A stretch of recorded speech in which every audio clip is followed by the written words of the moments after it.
I'm back from holiday. It's time for more Factory.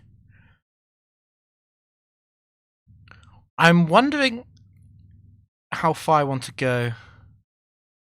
Because 140, if I reach that, is quite short of 155, and I'm working next Friday.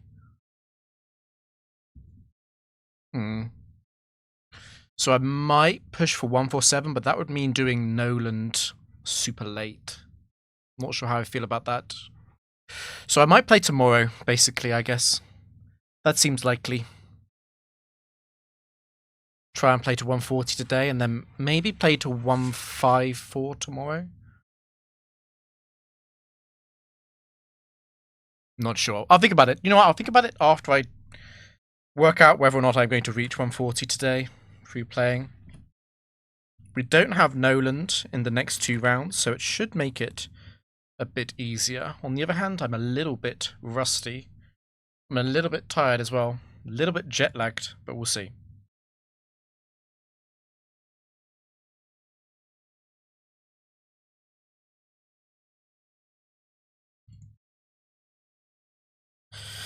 Yeah, let's get started. Level 50, 126. Aiming for 140 today. It's just 2 rounds. No other goal for the stream. Just don't lose.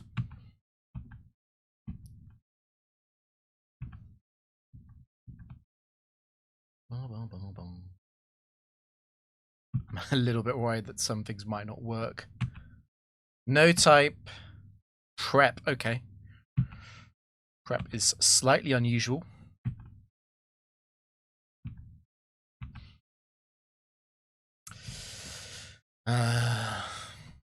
It could be worse. Okay, total prep is slightly unusual. I'm glad that the drafting is working on the overlay. And after restart that. Okay, Starmie 8. Traditionally very strong against 3 IV opponents at 31 IVs. Starmie 8 is, if anything, slightly underrated. And Zapdos 3, which is another incredible Pokemon. Okay. A little bit of redundant coverage between Starmie and Zapdos, but it's good redundant coverage. Electric is very good coverage. Zapdos 3 also a very nice lead option. Substituting for T-Wave, it's just an incredible Pokemon. Golduck 1. Probably not coming. I think taking double water in this context is not great. Because Zapdos doesn't actually resist electric. Okay, Dugong 1. It's also not what I'm looking for, really. Okay, and it's Typhlosion 3. So is it just going to be Zapdos, Starmie, Typhlosion 3? That seems likely.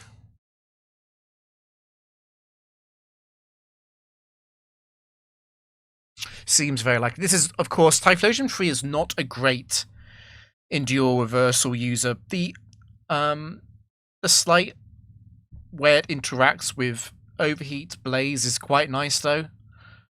Obviously, it doesn't have investment in special attack, though.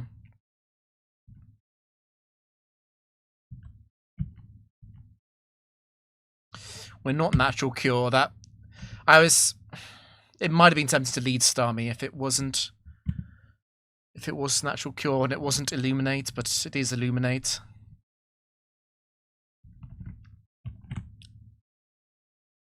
So yeah, Typhlosion, I don't like putting the Endure Reversal mons in the back generally, but it's in the front generally. I think working in the back is fine. The switching for Zapdos is interesting. Unfortunately, I don't have a great rock resist, but I can come in on ice. And Typhlosion 3 also has a decent matchup into Electrics due to its good speed. 2 Typhlosions. Unfortunately, Species Clause does not apply in the draft. The way it works in Gen 3 is that the first Pokemon you have a duplicate of is possible, and then after that it stops it. So, for example, let's say I had Typhlosion 1 as the first Pokemon, and let's say this was Typhlosion 3, and then this was Zapdos. Zapdos could then not appear again in the draft. Well, which is important because you can't take 2 of the same Pokemon. So I can't take Typhlosion 1 and Typhlosion 3. the game will forbid that. I think Typhlosion 3 is going in the back. The fact that Pokemon won't aim Earthquakes into Zapdos is nice. I think Zapdos going in the front makes sense. And Starmie going in the back as well also makes a lot of sense to me.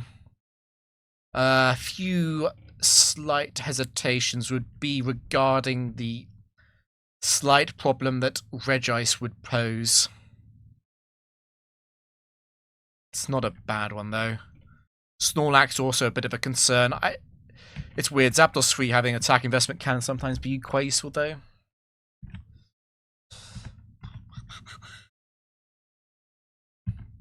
Another way of looking at this is I'm probably never taking Typhlosion 1 because it's really quite a poor Pokemon. Having to rely on Fire Blast accuracy, even if you hit Fire Blast, it's somewhat medical. Golduck 1 is not a bad Pokemon. Not with the IV advantage. It does have a bit of a depressing stat spread. I think I might rather go Dugong than Golduck.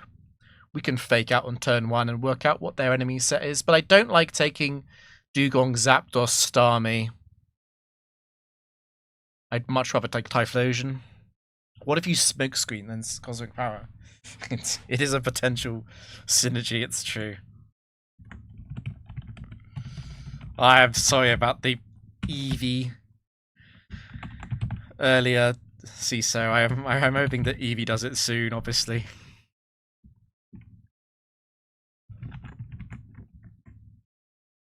So yeah, we'll lead off with Zapdos.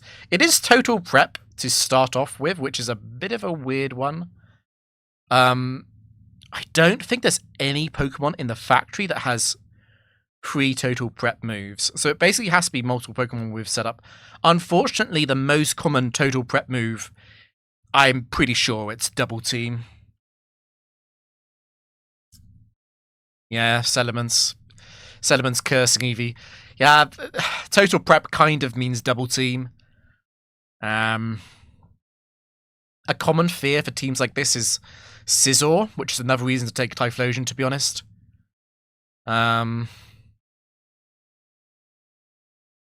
Suicune 1 and 2 scare me a bit. But yeah, we'll see.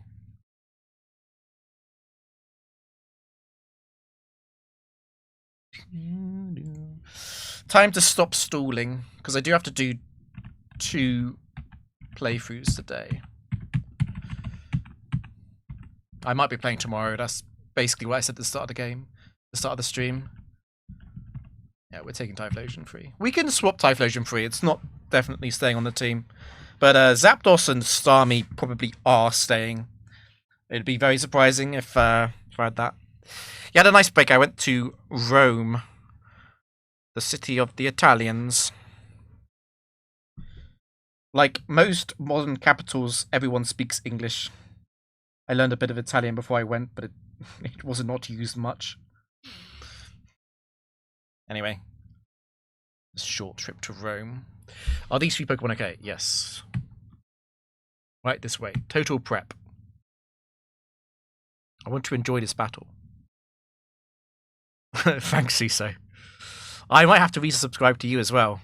I didn't check that today. I should have. Picnic Roof. Ursaring.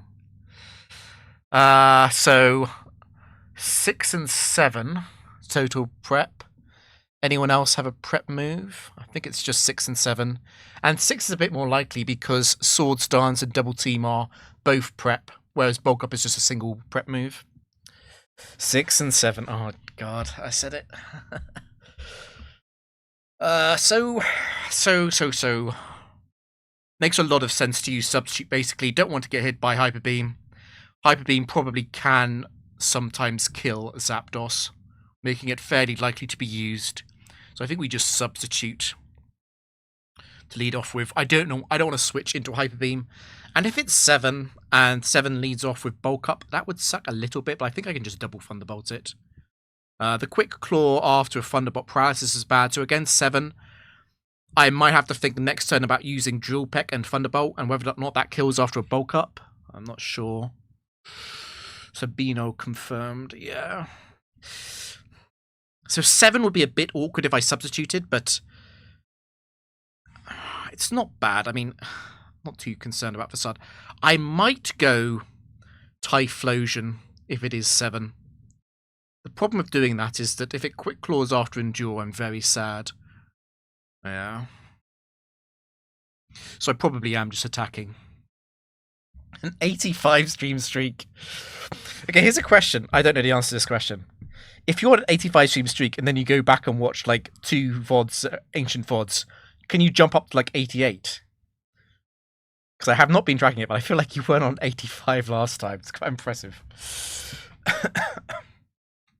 I know the VODs cheat. You can only keep it alive. That's a shame. So yeah, let's substitute in case of Hyper Beam. Okay. It is 6, but it did not Hyper Beam. It will now see a kill, though. I should be more consistent than I used to be. It should be about this time, Monday, Wednesday, Friday. But I might break that by streaming tomorrow, because I think tomorrow I might want to push it a bit further before next week.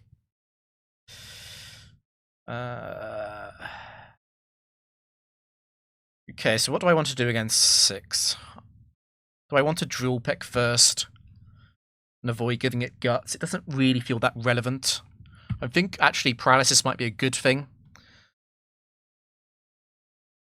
Yeah, let's just T-Bolt.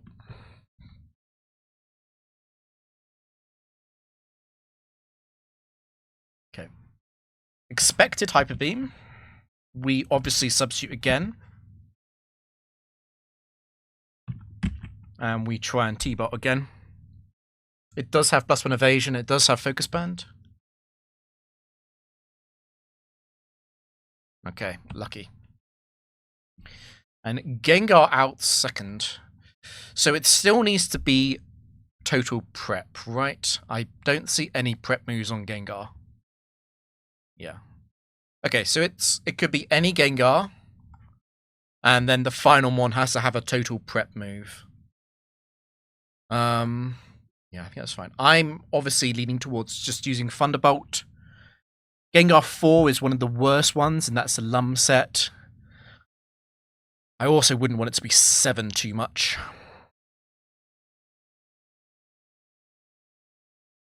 I need to consider what am I going to do? If I Thunderbolt and it lives and it uses Ice Punch, what do I do on the following turn? Do I switch? Probably. Let's probably go Starmie. It's awkward though, right? Because Gengar 8, for example, would then go T-Bolt.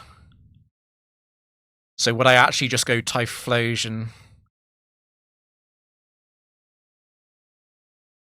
I can go Typhlosion and Endure, seeing if it Destiny Bonds. It's a little bit awkward.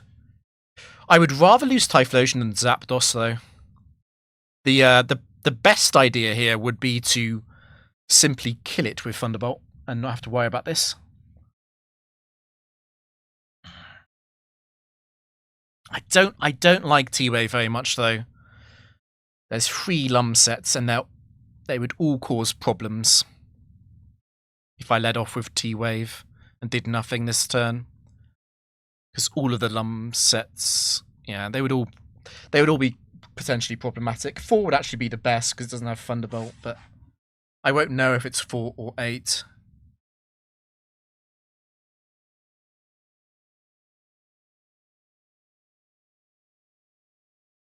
Against most of the others, I'm actually completely fine. Yeah, let's T-Bolt. The alternative is Drill Peck, but Drill Peck is also going to push it into D-Bond range. Okay, it's a T-Bolt set, which means it's not Ice Punch.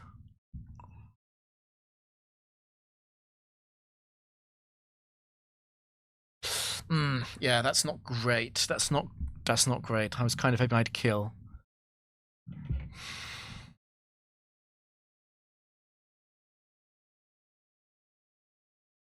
I'm mainly thinking about 7. Of course, the problem with 7 is it's going to use Thunderbolt again. And if Typhlosion gets paralyzed, Typhlosion becomes actually useless. So if it is 7, I might just have to trade on the D-Bond.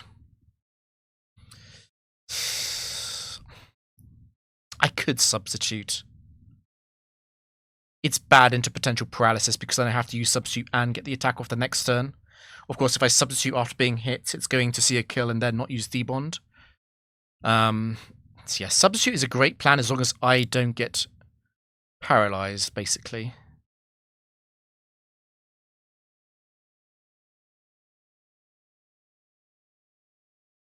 And I could also miss 5. I could miss Gengar 5 because of Bright Powder. I'm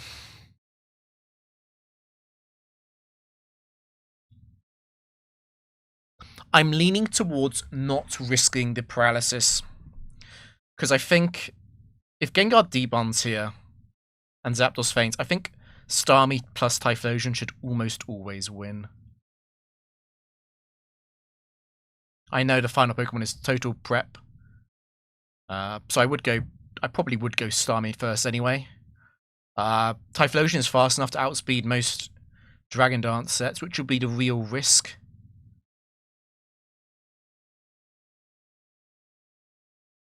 I'm just thinking if it's Gengar 3 or 5 and they hacks me and then they get the Thunderbolt.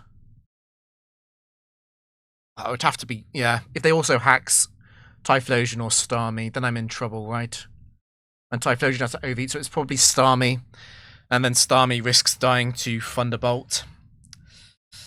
It would be very, very awkward if Zapdos fainted.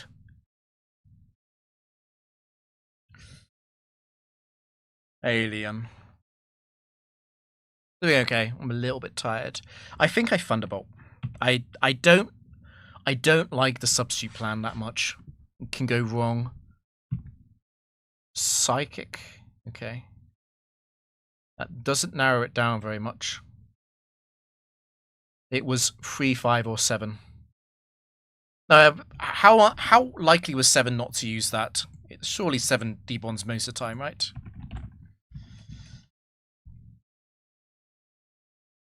Yeah.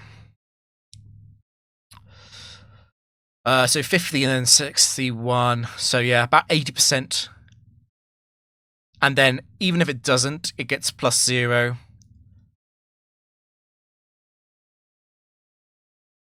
So yeah, like 90% to debond. It's probably 3 or 5 to not debond there. This is total prep, whatever it is. Okay, so it's a dancer. Which means it doesn't have a hacks item. Do I care about finding out which one it is? Am I ever taking Gyarados over Typhlosion? I don't think so. I'm already a little bit weak to electric. So I don't think I care if it's Gyarados 1 or 4. I'm never taking Gengar. And it was Urswing 6. Yeah, I'm not taking any of those.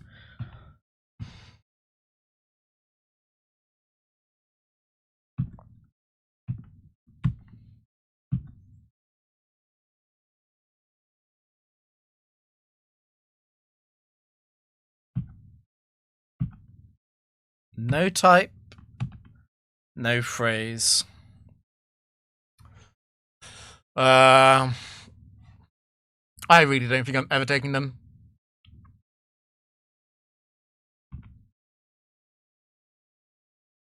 And yet another battle. Battle Girl K. Hariyama. Yeah, probably staying in for that. It's a bit less likely to be 1 or 3 because those partially activate high risk, but it can be them. So 2 and 4 more likely. I'm leaning towards just drill pecking for sure.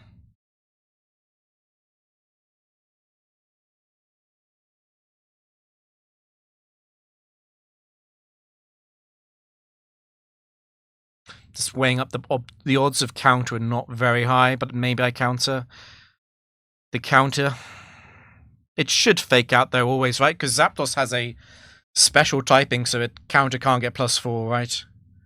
So Hariyama 1 will always fake out anyway. I've got nothing to fear from clicking drill peck.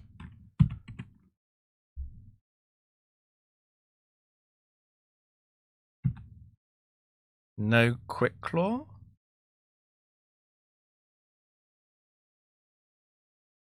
Slide.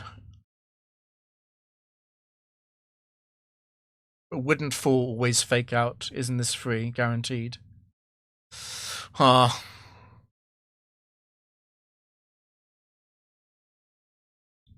I don't like taking damage on Starmie or Typhlosion, so I'm probably staying in and risking the Quick Claw.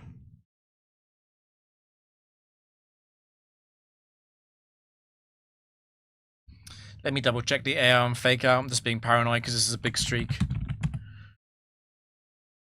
It's always +2. It's -1 for being weaker, but it's always +2. And Rock Slide definitely did not see a kill.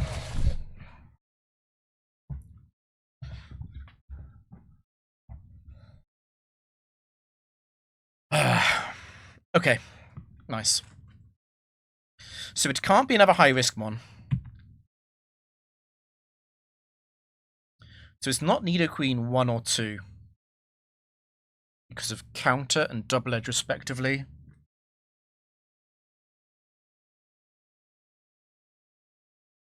So yeah.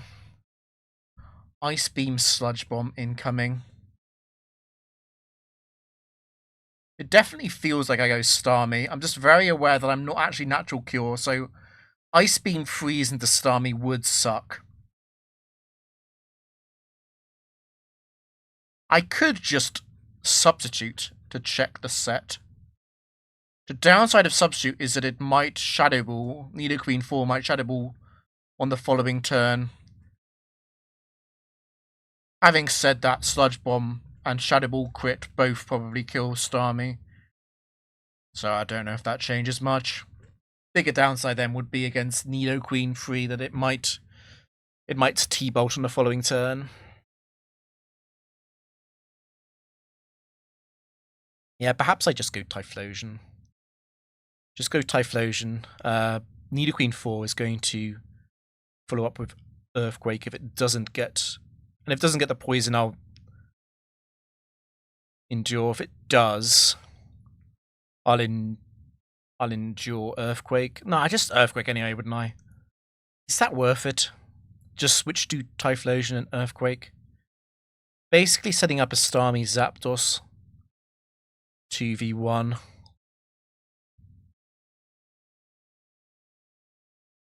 Typhlosion can, of course, get frozen as well. And Typhlosion can get crit from Sludge Bomb.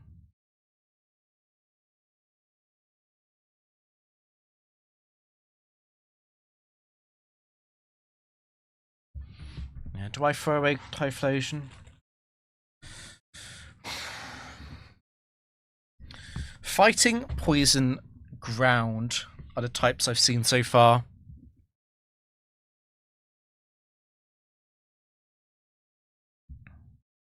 It feels better to go Starmie.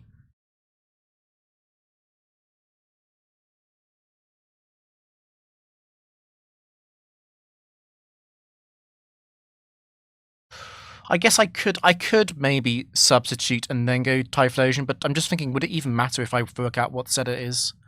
I think I'm probably switching anyway, and then why am I taking damage on Zapdos? The alternative is that I just let Zapdos faint, maybe.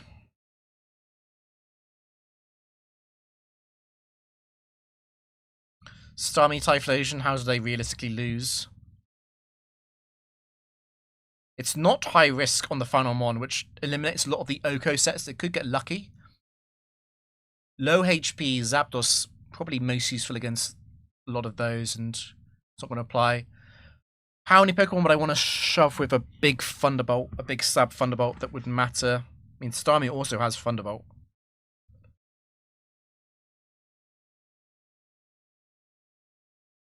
In some ways, the thing I'm giving up is actually Stab Drill Peck. But Typhlosion's got max stack investment with Earthquake and Endure Reversal.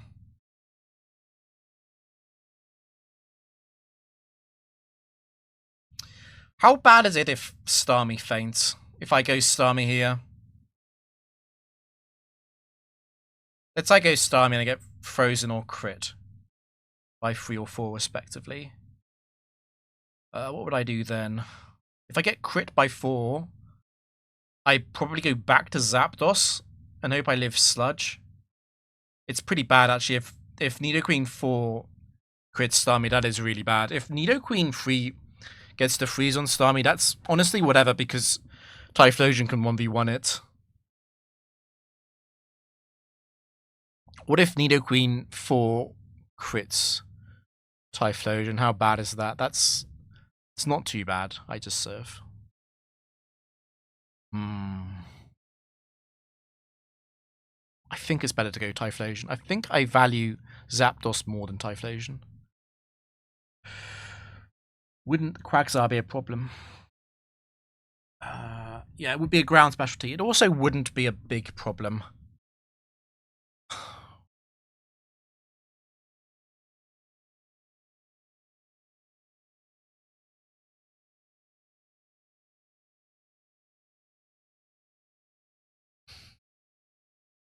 Just kind of think about Ludicolo.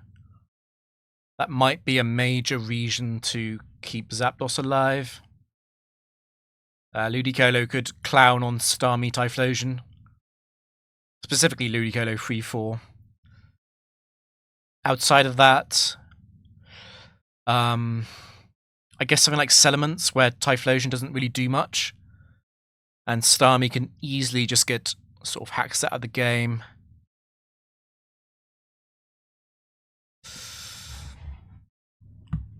But it can't be Double Edge or Facade Celements. There's no Dragonite at level 50. I'd be okay against Flygon. Just thinking about Pokemon which Typhlosion does not do much against. Obviously the Fires, I'd be fine.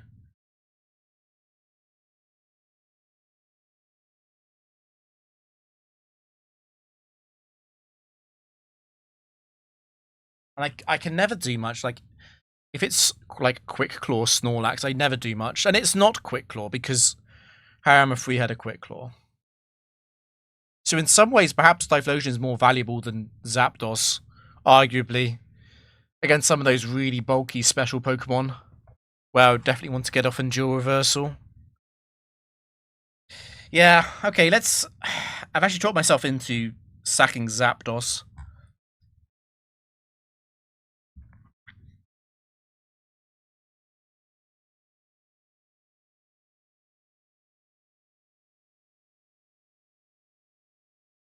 Just thinking, is there any point using Substitute? I don't see the point. Like, if Zapdos fails to win the 1v1, I'm always going to Starmie anyway to finish it off, probably. Or would I rather leave Typhlosion? I might actually rather leave Typhlosion. Just Drill Peck and Earthquake, right? And then I'm pre-prepared for the Endure Reversal. That is probably better than going Starmie first.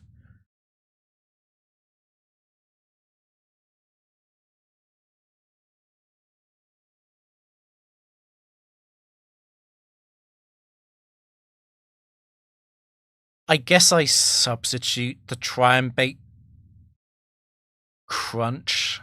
Maybe Shadow Ball.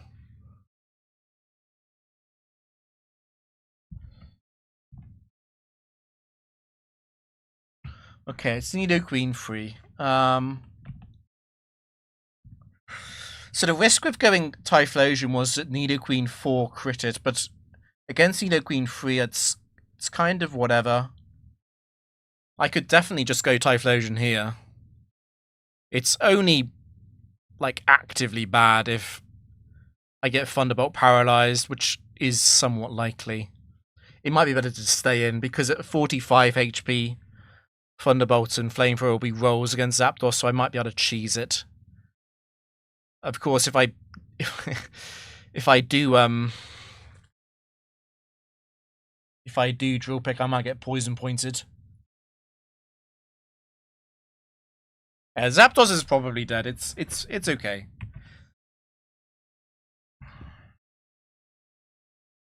Yeah. It ice beamed anyway, so that was guaranteed. I think I always go to Typhlosion here. I think I'd rather have the Endure Reversal ready up front for the final Mon, rather than have a potential scenario where Starmie doesn't do much and it's risky to bring Typhlosion in. And Starmie is the higher variance Pokemon anyway, because Starmie might have to try Cosmic Power, Recover, Stall. And I'd rather do that after Typhlosion fails rather than before, because I want to put the variance at the end of the matchup, not the start.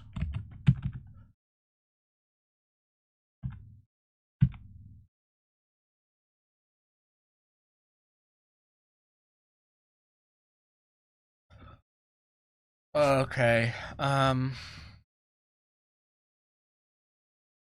So it's not 3 or 4, because those are Quick Claw. It is Slowking 1 or 2. I think I always beat 1.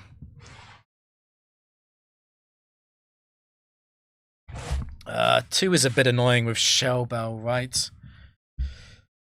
I Earthquake and then Surf gets a massive Shell Bell heal, and then it can potentially T-Wave Starmie.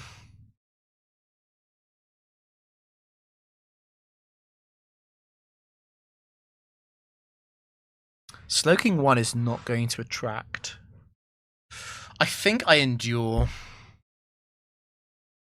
If Slowking 1 uses Amnesia, what I'll do is just follow up with double Earthquake. I think I should always beat Slowking 1. Even if it does the optimal Amnesia start, I just Earthquake until I die and then I Thunderbolt. And Starmie is genderless, so it can't be attracted. I think I actually do go for Endure then. Not really to set up Reversal, but just so that it heals less from Shell Bell.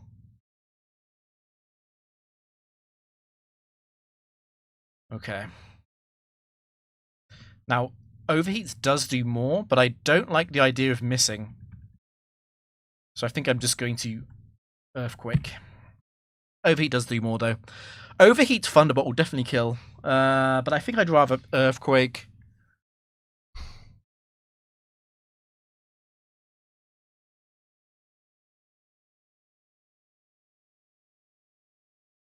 Another idea is that I actually switch. And then decide what to pick with Typhlosion later on. Like, if Starmie gets hacked out of this world, I'll have to go for Overheat, but if it doesn't, I can just go for Earthquake. The downside of switching here would be a Psychic Speed F drop into Starmie. Into a big Shell Bell heal from Crit Surf.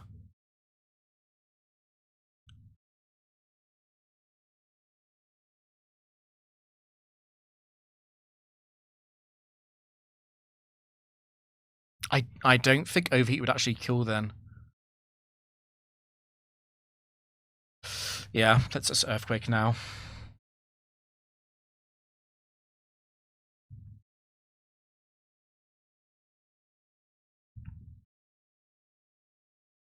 Yeah, you got a plan for everything, right? We definitely just Thunderbolt. No doubt. Okay, nice. Probably was not guaranteed to kill there.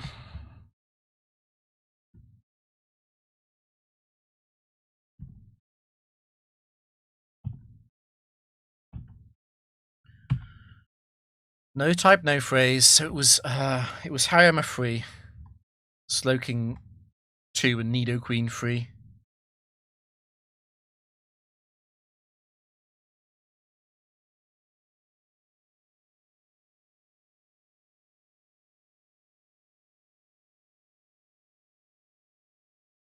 Leaning towards nothing. I don't think I'd want any of those. Hariyama 3 is a bit too high variance, right? Typhlosion's been good enough. Typhlosion does not have to do much on this team. Like, it really doesn't. I just need Typhlosion to assist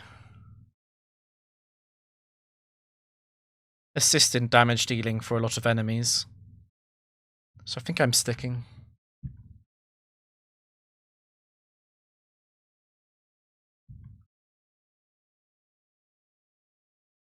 Fiona.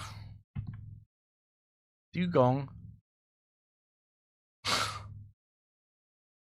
Dugong is a complicated one. Obviously, I would always kill 2 and 4. They don't run bulk, and then 1 and 3 have a small chance to survive Thunderbolt, most likely. Because Dugong 1 is back for revenge for not being chosen. I think I definitely lead off with Substitute. Substitute is not great against 2 and 4, but I do follow up with Thunderbolt, and I get leftovers healing twice, so I lose 1/8 of my HP. And in return, I make sure that Dugong 3 doesn't murk me. The real question is what do I do against Dugong 1? Dugong 1 uses Fake Out or Icy Wind. It's going to follow up with Ice Beam most likely. Actually, maybe it would be Icy Wind anyway. I'd probably go Starmie then. Against 1. It's not very likely to be Dugong 2. Dugong 2 also almost activates High Risk and Slow and Steady. It's possible for it to be Dugong 2, but not terribly likely. You know, maybe I don't switch against Dugong 1 because, like, this is the enemy water type. Maybe Zapdos does its job and just attempts to kill against Dugong 1.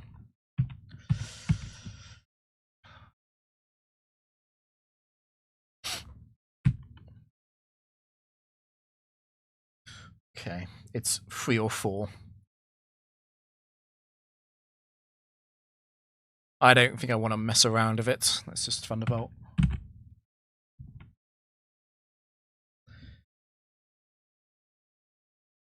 We crit. Okay. Regirock. Okay, so if it was Dugong 3, it would be high risk because of Horn Drill. Sheer Cold is not a high risk move. Okay,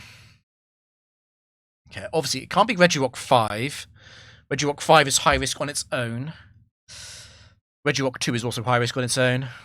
So 1 and 6 are a bit less likely because they'd be impossible together with Dugong 3. So it's probably Dugong. It's probably Regirock 3 or 4.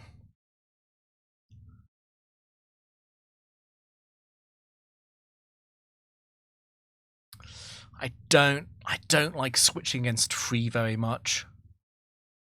I should be fine with Starmie, but I don't like it that much. I don't like switching against 4 even more.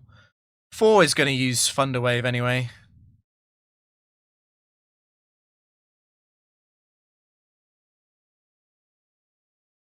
Regirock 6, I just want to attack it.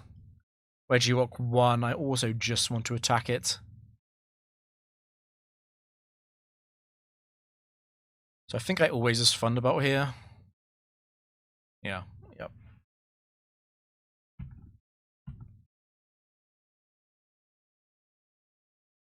Ooh, big crit. Big crit. And T-Wave fail.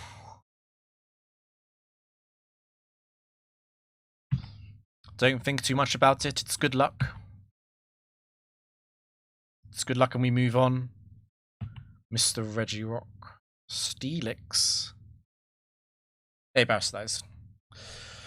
Don't know anything about the Steelix because Zapdos has a better type matchup to Regirock anyway, so it's going to win the super effective switch in with the moves anyway. There's no real setup.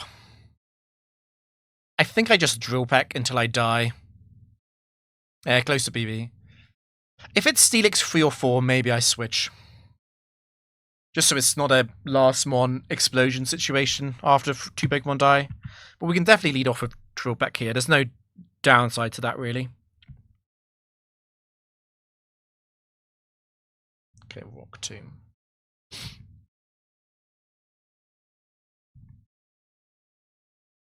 I don't think I can ever lose, because Surf just kills it. So yeah, we let Zapdos faint.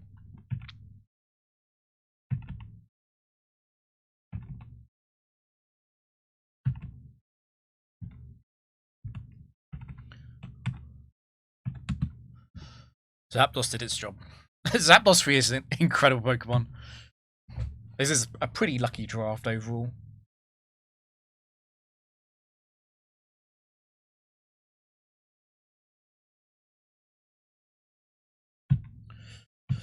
Next opponent, no type, slow and steady. Okay. In hindsight, do I know anything about that game? No, Steelix 1 doesn't activate anything. So it could have been Dugong 3 or 4. Steelix 1 and Regirock 4. Regirock 4 is not a bad Pokemon, but I think I prefer the idea of running Typhlosion.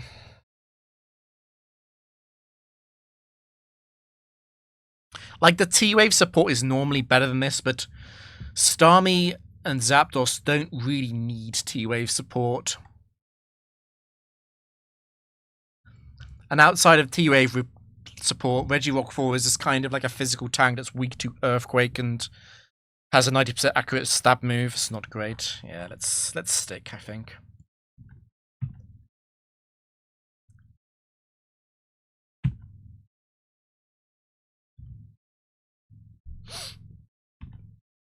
Claydol. Slow and steady Claydol. So Claydol 1 with Swagger. Is that it? I think that's it. Okay.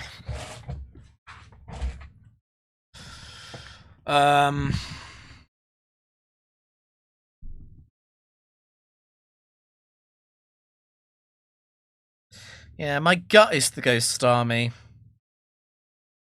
I might want to Drill Peck first. It's quite nice against 2. I think against 2, after I Drill Peck, it probably does heal to over 70% anyway, which slightly defeats the point of deprioritizing the use of Double Team. Claydol 3, let's check the AI on Claydol 3 on Sun. I think it's not broken though. Yeah, it's not broken. So Claydol 3 is sometimes Sunny Day, sometimes Ice Beam. And then Claydol 4 obviously is the problematic one. Claydol 4 is invested in attack and not special attack, which means that Psychic and Shadow Ball are probably very, very similar damage. Makes it tough to switch. I'd probably rather go Typhlosion if I knew it was Claydol 4. Claydol 4 is probably the least likely one because it's almost activating high risk.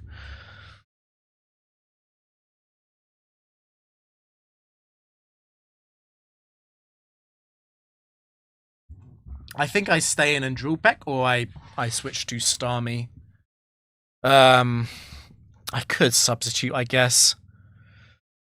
Yeah, substitute is quite good against Claydol 4. And it's quite good against Claydol 2. And Claydol 1 and Claydol 3 can break the sub, but it's like... If it is Claydol 1, I'll be completely fine against it because of Starmie. And if it is Claydol 3,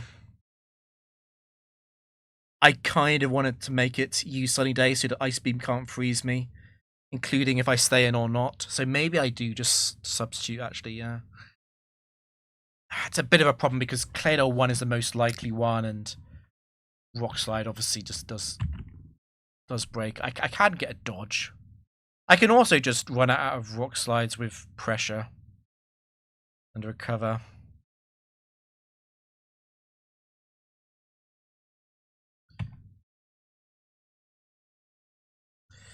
Yeah, it is Claydol 3. It's Pistol.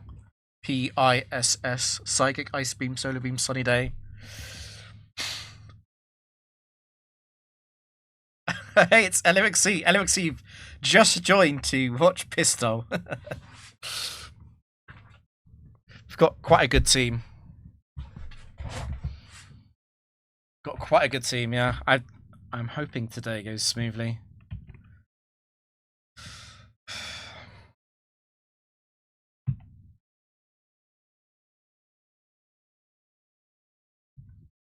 I'm definitely leaning towards switching.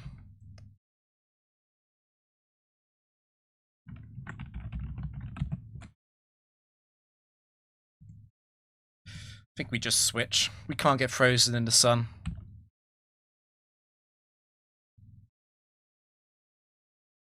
We switch and switch back. It's a little bit tricky with the sunny day timing.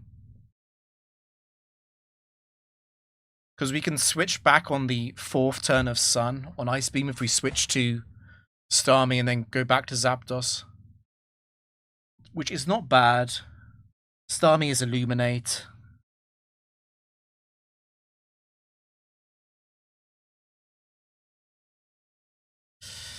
I guess I can just go Typhlosion. Just hit the Overheat. That might be better than everything else, actually. Because even if I do that line correctly, Starmie's taking a bit of a chunk. And Zapdos being hit by 2 Solar Beams is also fairly significant if I want to go back and forth again.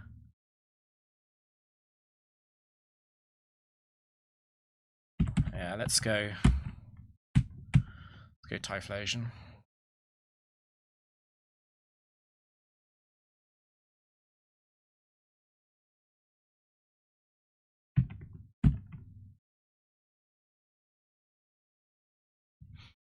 Okay. So Claydol 3 obviously wasn't slow and steady at all. So Foco. I'm guessing that's Typhlosion in Spanish, maybe? Oh, it's Overheat. Okay. So slow and steady Lapras automatically makes me think Lapras 1. But it could actually be Lapras 8. It's a little bit scary as well. It's definitely not 6.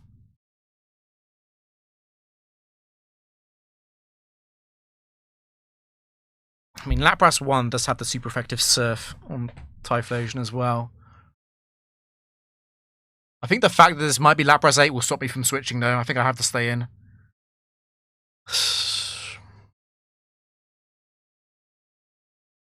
Ultimate Palalapa. I don't know what that means. I don't know what kick is. I was going to guess like Mega Kick, but I don't think so.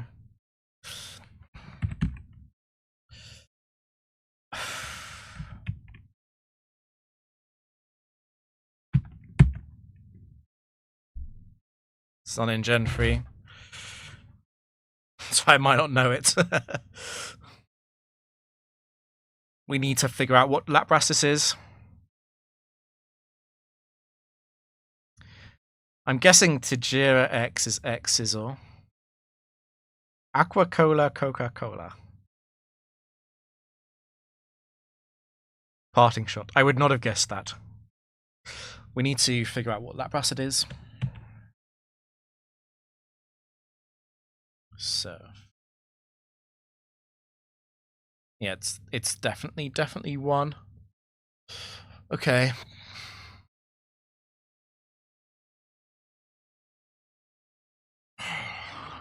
I am not sure about going Zapdos here. I can go Zapdos and immediately use Substitute. It probably is correct. Once again, it would be nice if Starmie was not Illuminate, but Natural Cure.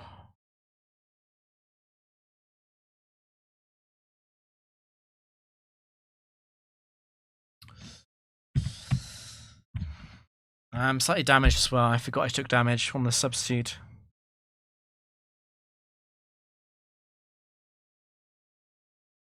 Perhaps I do just use Thunderbolt then. The worst thing it can do is sing. And if it does sing, then I could just go Starmie after. Starmie, Typhlosion is a little bit awkward, but not too bad. I think it is Zapdos's job to go in here. Okay, nice crit. In some ways, that is actually not so bad. It does make Surf a lot more likely.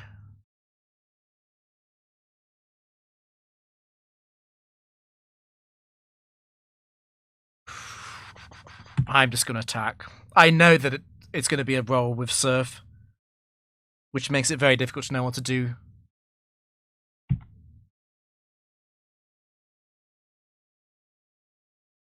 Okay. Okay. I can go Typhlosion first again. It often feels better to lead off. I'm probably getting the Endure. On the other hand, like, how many Pokemon would I not endure against? The issue would be an inaccurate move, right? Seen Lapras and Claydol. It is possible the final one is a Water Ground. Which means it is possible it is Quagsire. Yeah, I might have the PP stall. I'd rather send Typhlosion at most of these first anyway.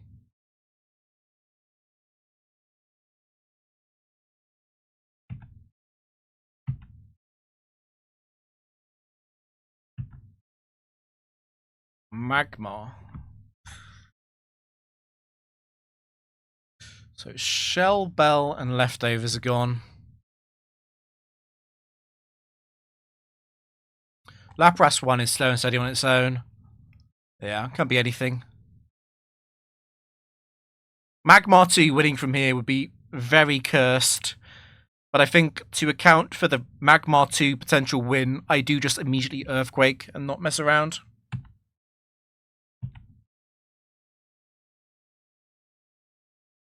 Killed in one shot. Which does make it a bit more likely that it was Magmar 2.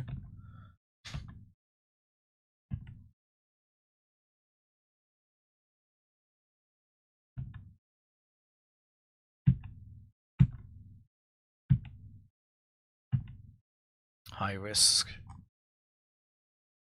Pistol, Lapras 1, Magmar.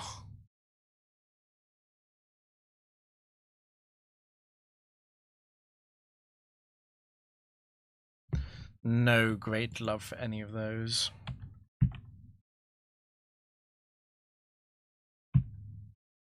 I'm not even sure what I dropped Typhlosion for. Okay, there's Immense. I'm really glad Mence was on lead when Zapdos is still around. High risk Mence unfortunately does push it towards the Double Edge and the Facade sets. Basically, it's fairly likely that it does use Dragon Dance here. The real question is whether or not I Thunder Wave. It's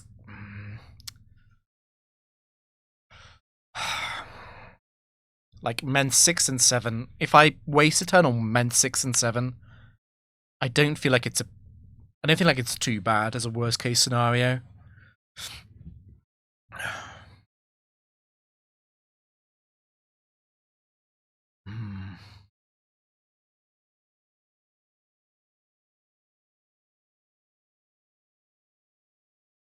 The disadvantage of T-waving the bright powder sets is that I have to hit another move against them.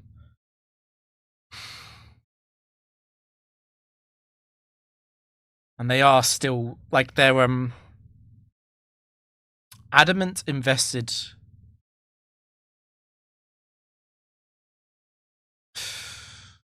I don't know.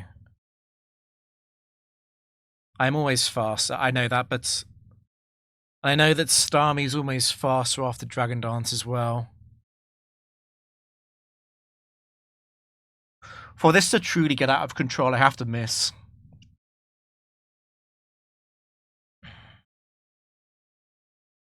I guess Mence 5 could Rock Slide flinch on the following turn. Yeah, that would really suck. But if I miss the attack, I'm in trouble no matter what then.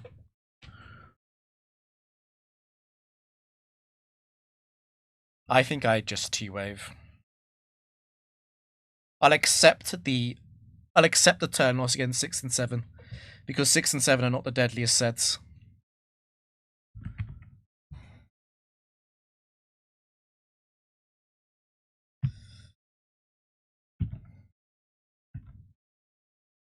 Okay. Okay. It's not a surprise.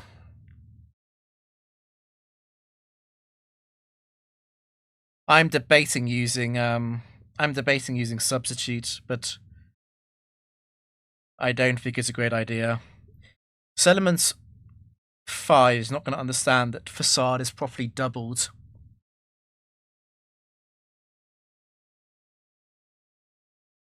It doesn't stop Facade doing a huge amount of damage if it clicks it, but it doesn't understand that it's doubled.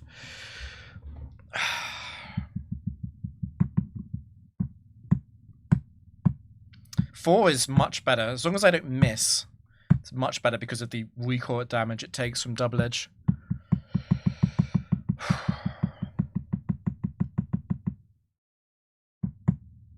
I might even go Typhlosion. It's tricky when it's paralyzed.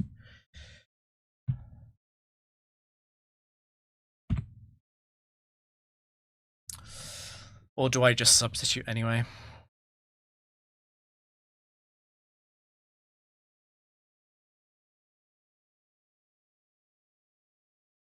I don't think I do.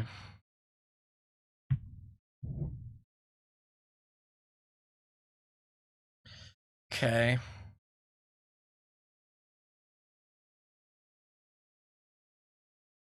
Kind of taking my options away from me with that. It's definitely going to be Thunderbolt now. It's going to be Thunderbolt, or I maybe switch, but it can also Aerial Ace.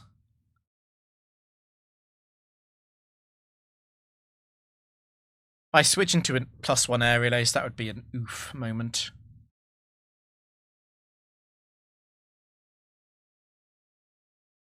Like, Mens would if it goes Aerial Ace and then goes double edge on Endure, it's definitely still alive.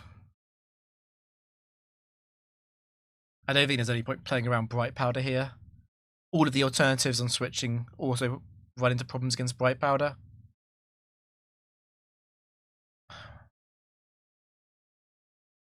And it's very unlikely there's another dragon on the team. Very unlikely there's another dragon on the team, so it probably is Zapdos' job to stay in here. Okay, big. It looks silly in hindsight to be that worried, but that could have gone so badly wrong with a miss. Medicham.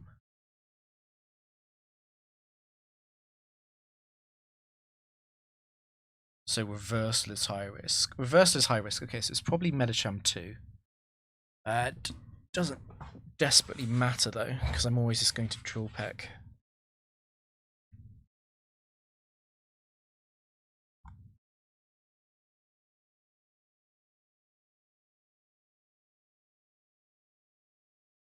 Am I ever substituting? I don't think so. They can all break the sub. Yeah.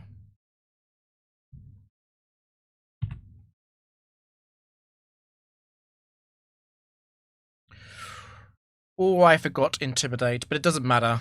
I really doubt Thunderbolt would have killed anyway. Okay. My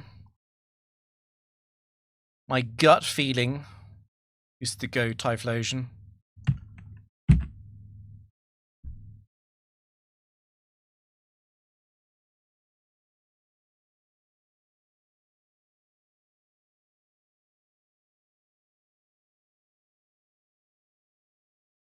I don't think I'm ever going to do anything else. No.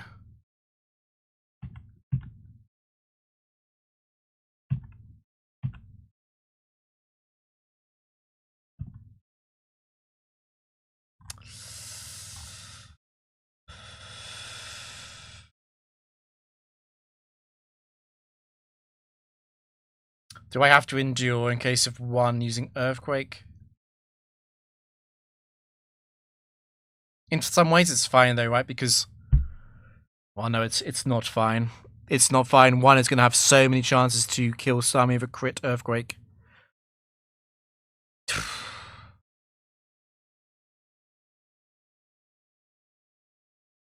I would definitely endure against one.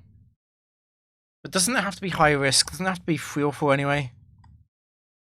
Yeah, no, it has to be 3 or 4.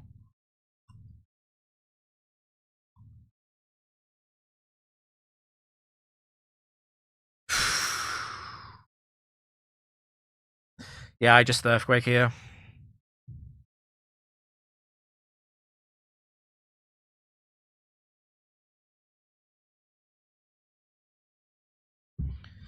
I can double check the procedure for rest, but I don't think it will change.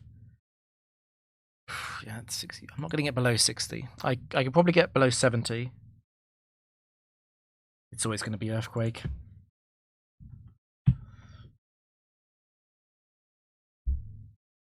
Okay. Always going to see a kill here.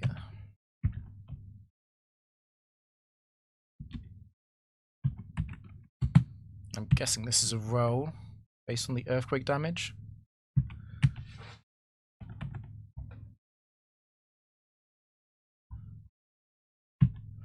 Huh.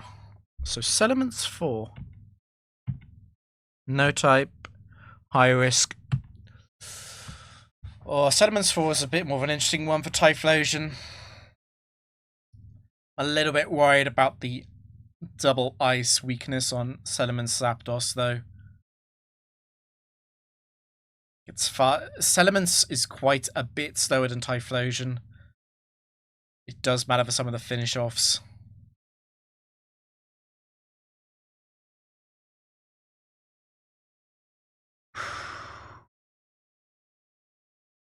The Intimidate is big, though.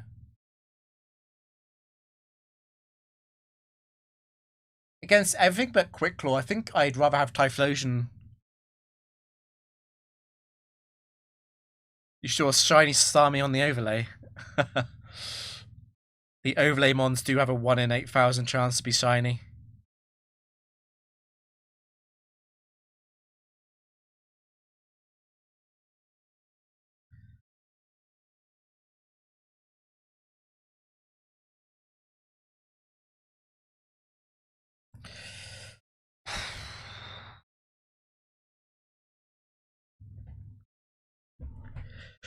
Yeah, the Settlements is very serious as a consideration.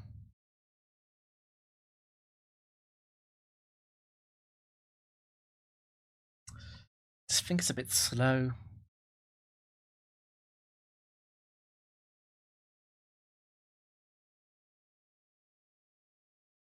It's a bit slow, and I'm in similar positions of being in trouble if I switch into a secondary effect or a crit.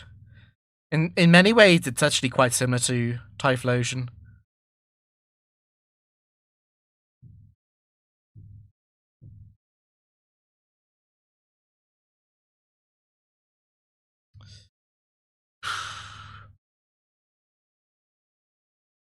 And I have similar concerns about the backline.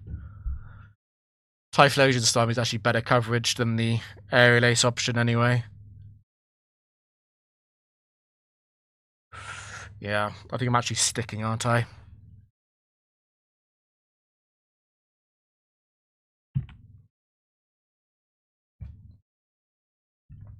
This should be an easy match. We'll see about that. That's not good.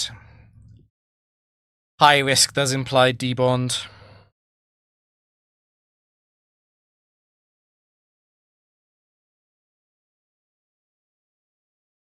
I didn't even see it. I don't have the overlay open. I trust Nick. I'll have a look at the end of the stream. Have a look back. Yeah, Gengar's not good. I kind of have to just kill it with Thunderbolt. I don't want to play around with T-Wave into Lum. I don't want to switch into an Ice Punch. I don't want to switch into a Thunderbolt. I did that. The problem is, it's a bit blank in my mind because I remember when I was first developing the thing and there was a problem with RNG seeding in the overlay itself, which made certain Pokemon always shiny.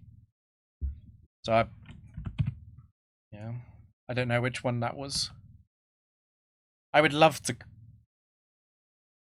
get a big damage roll off on Gengar. That would be nice. Yeah, I suppose it's possible as Gengar 1, it's just very unlikely. Ice Punch. At least he didn't freeze me. Okay.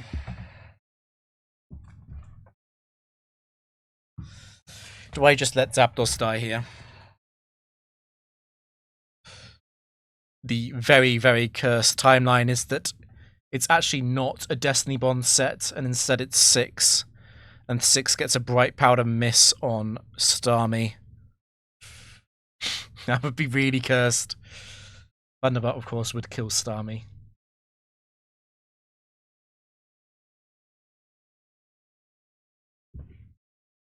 I don't like going Typhlosion. I don't like going Typhlosion after Zapdos faints, though. That seemed really cursed. Having to hit Overheat.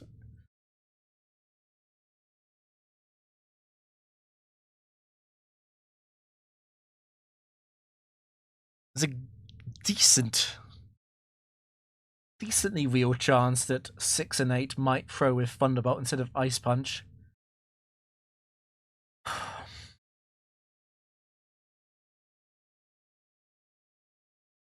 I don't know. Do I just switch now? Do I just go to Typhlosion?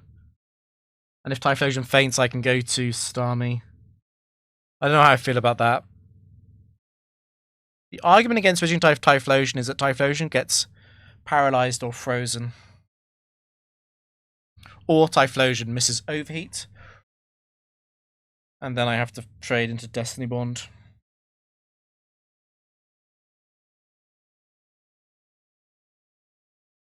Levy, as I say. Easy.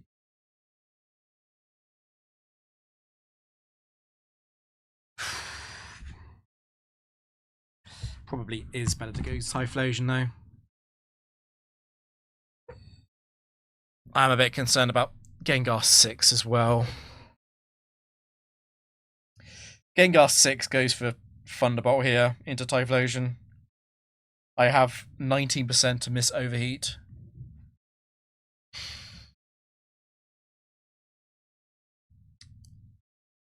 It should work out. I don't like it though.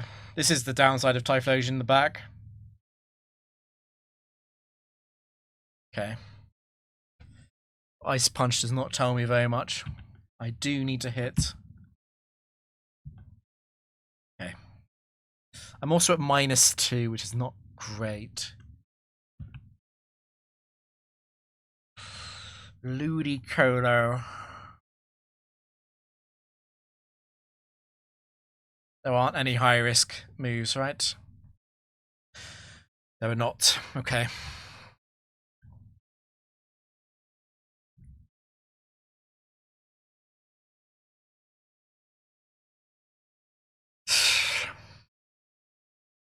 Against Ludicolo 1 and 2, I obviously want to use Endure. And against Ludicolo 3 and 4, I definitely don't want to use Endure. A good mid-ground would normally be Overheat here, but I'm at -2.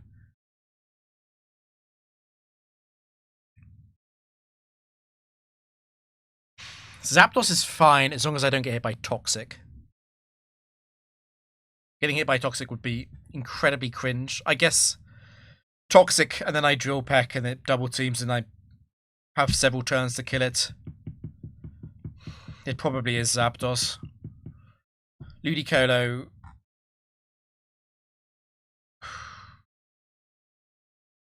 The chance of the last Pokemon being water very low. Like, it's Tentacle and stuff, but I'd be fine against Tentacle.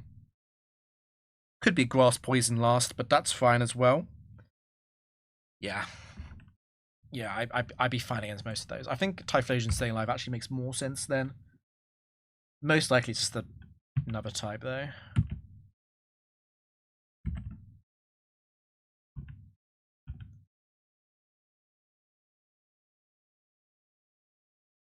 Okay. It's a big surf. Does that mean it's definitely 2? Or can it still be 1? Let's check that damage roll.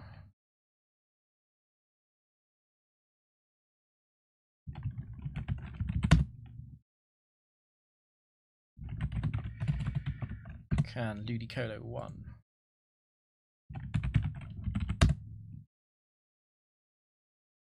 Just about.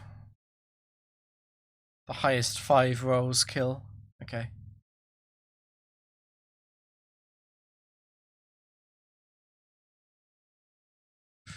Tricky.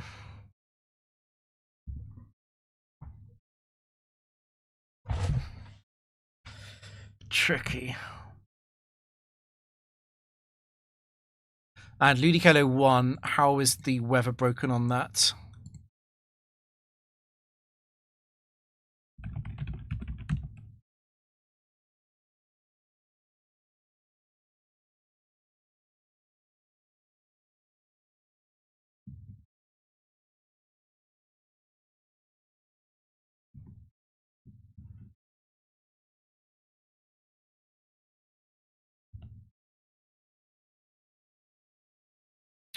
Ludicolo 1 is not actually broken on weather.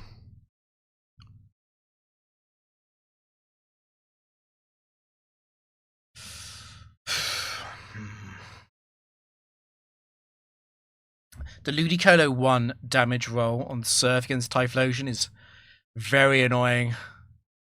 It's actually fairly likely to not kill, which makes Endure incredibly awkward. Do I have to go Starmie?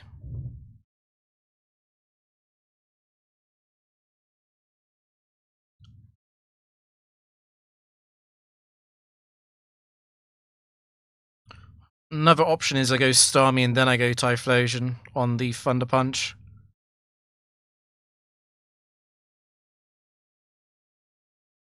Risk the paralysis, but nothing else.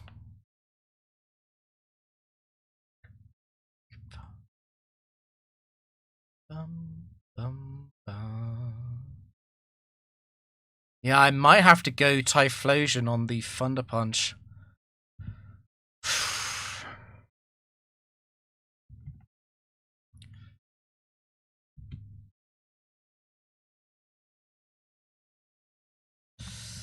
If I don't go max power, the problem is I'd have to go, if I have to go Endure again, that's really awkward.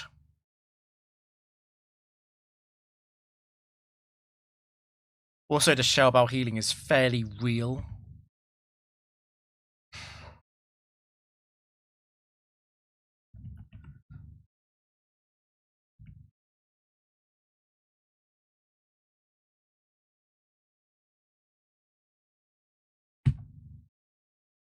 I'm 128. Like, it's not too bad, actually. Is it guaranteed?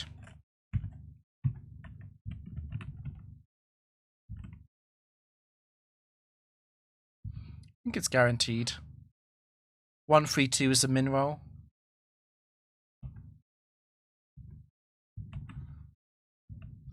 That seems acceptable.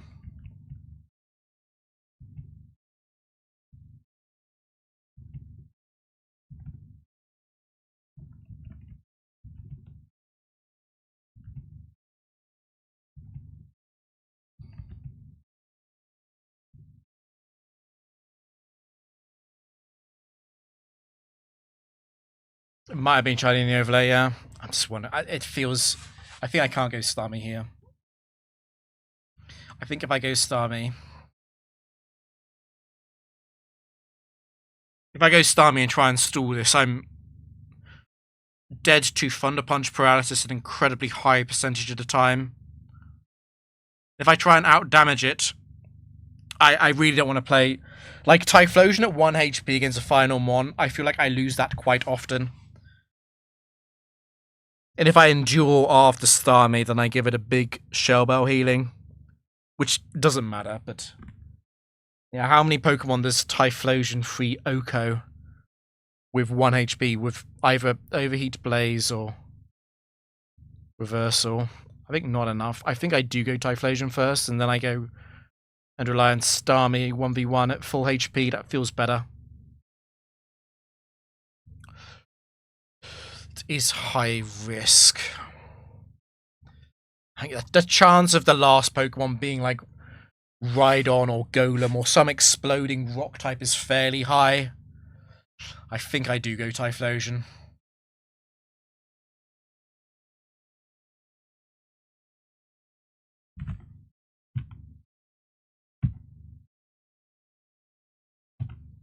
This is very dangerous. What I really, really, really want to happen is a reversal crit.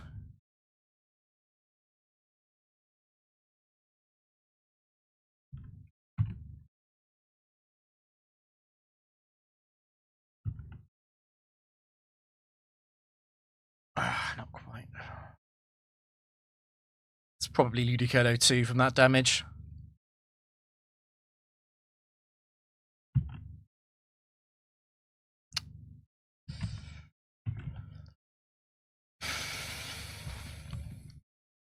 Okay. It is high risk on the last one. I think I'm pretty favoured.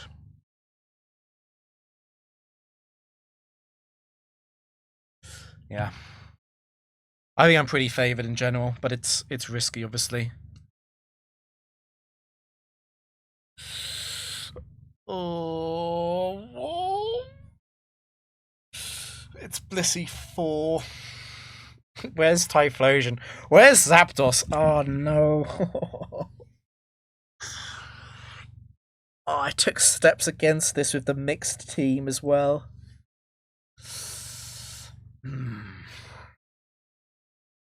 Okay. Is it definitely Blissey 4? Because none of the others have a high risk move, right? No, it's definitely Blissey 4. I do win the Stalled War.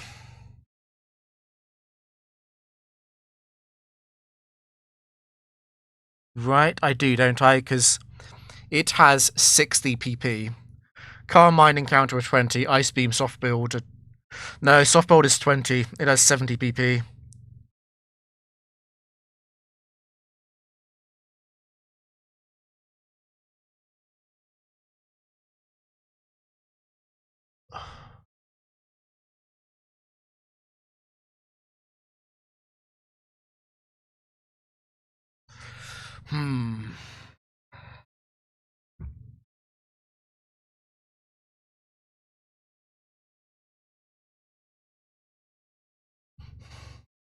Do I win the Stall War?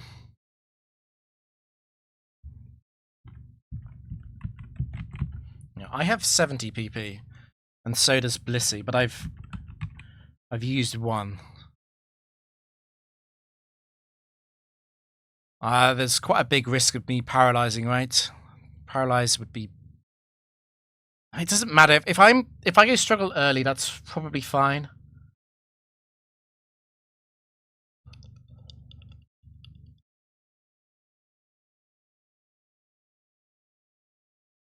Yeah, I think I definitely lead off with Cosmic. I don't think there's any doubt about that. Definitely want a Cosmic. I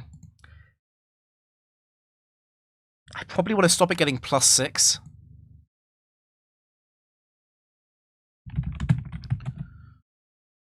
Does it kill me at +6 with a crit?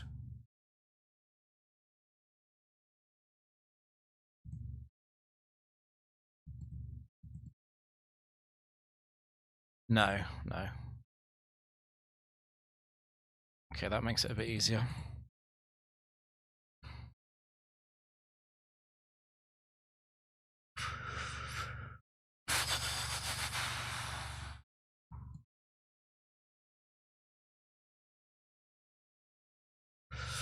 I can't do a lot to influence Calm Mind. Doing damage, it doesn't really matter. Like, I don't really care about +3. It's +6.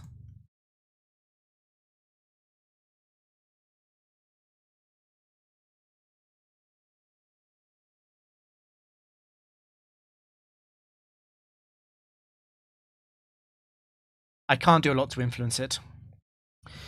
Okay, let's start off with Cosmic. If it gets an early freeze, that would suck, but it needs to get crits as well. Okay.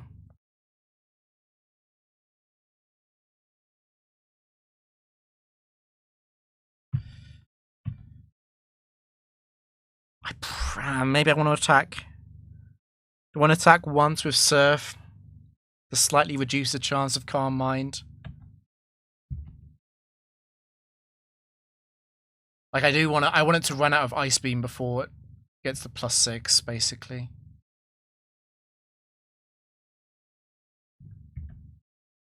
Get back on Cosmic.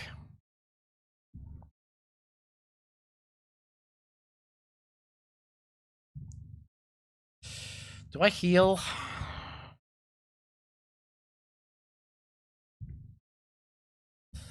Could definitely be Serene Grace, yeah.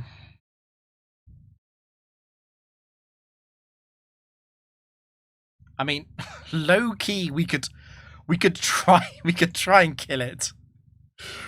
We'd have to get multiple surf crits. I don't want to paralyze it. I think I don't want to introduce that before I'm pretty sure what happens at an extended Still War. I think it's crazy to try and kill it.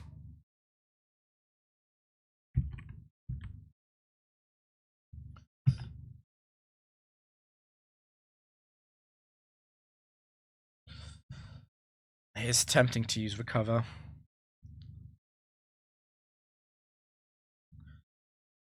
Yeah, I'm just thinking about the freeze into crit.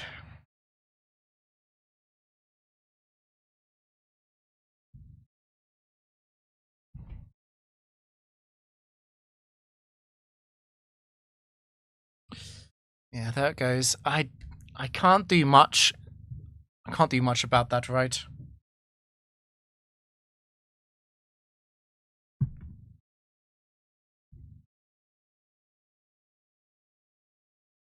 Like I can stop it being at full health until it's at +3. That's the only thing I can really do. And I can avoid using Thunderbolt. Let's think about Thunderbolt now. If I paralyze it and make it take extra turns, to be honest, the only thing that really matters is soft-boiled PP and whether or not I can die to Ice Beam. Once it's out of soft-boiled, I think I will eventually win.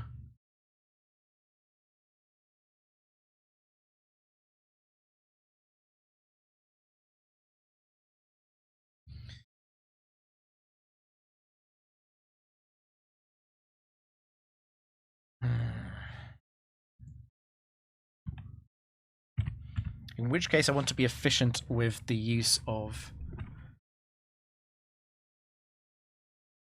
my PP. I think I actually don't attack. It's very important that I force it to soft-boiled later. Okay.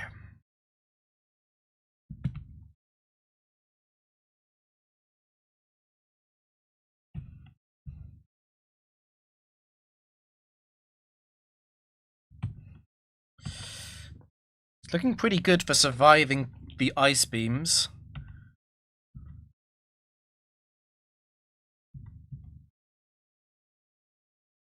Yeah, there's the third one. It now doesn't really matter what I do to influence it. Right, it's only +3, which it matters for, right?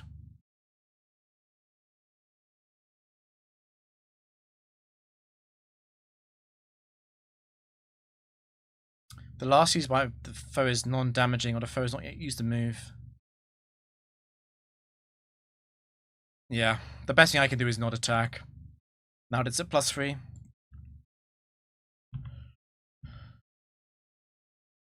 Okay. It's looking very, very good for surviving Ice Beams. I guess I recover now. There's no real point holding on to the recover PP. At least it's not Blissey 1, yeah.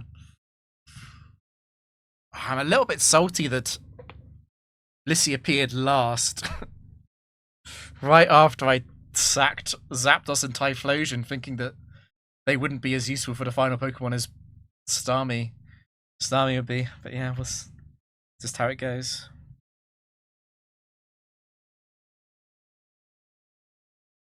Still not frozen. There's actually literally no point holding onto recovers. So Ludicolo came out against Typhlosion. Typhlosion was at -2 after attacking Gengar. So I thought there's not a lot of points staying in for Ludicolo, because if I endure against Ludicolo 3 or 4, that can go very badly. And I thought that Zapdos would survive Ludicolo 1 Surf, which it did on most of the time. And Zapdos was much better against Ludicolo 3 and Ludicolo 4, but it was Ludicolo 2. It turns out, and it surfed. I didn't think far enough ahead, to be honest. I really felt like it would be Ludicolo 3 or 4, and it wasn't, basically. Surf didn't crit. Zapdos already took damage from Gengar's Ice Punch. Gengar is quite an awkward lead for this team because it has Thunder. A lot of the sets have Thunderbolt for Starmie, and Typhlosion only has Overheat to deal with it. Yeah, and can't T-Wave. Gengar has appeared twice in this round.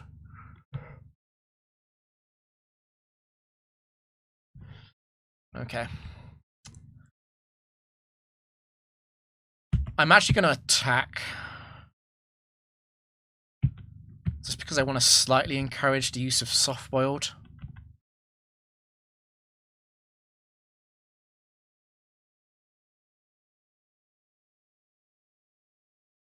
Yeah, I'm definitely living the Blissey at least.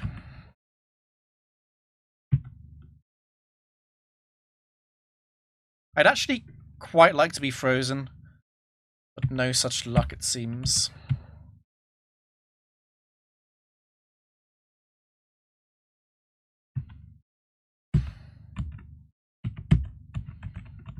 $27 and $17. I have to throw in more attacks and not anyway.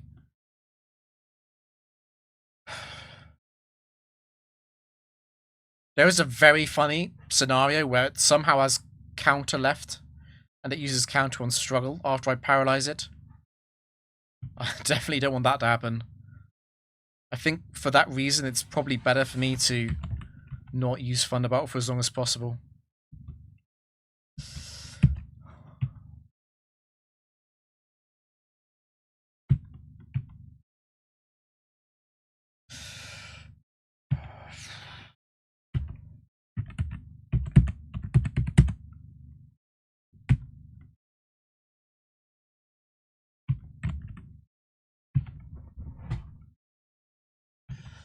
God, it's not using Soft World. Double check that. I know it's a 70% lock.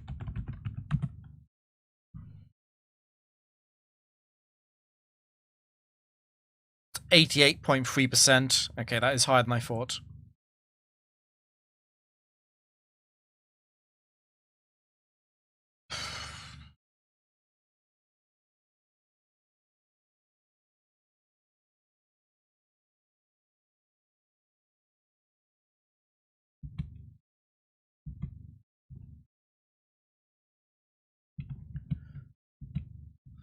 There's no point using these recovers.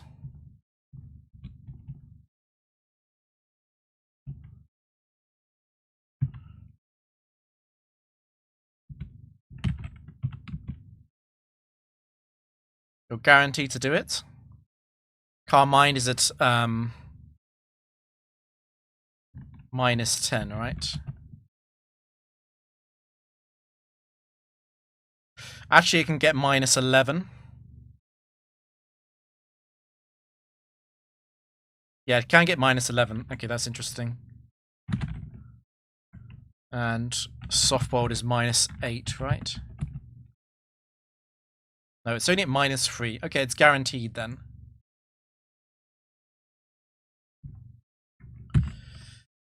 So I match it.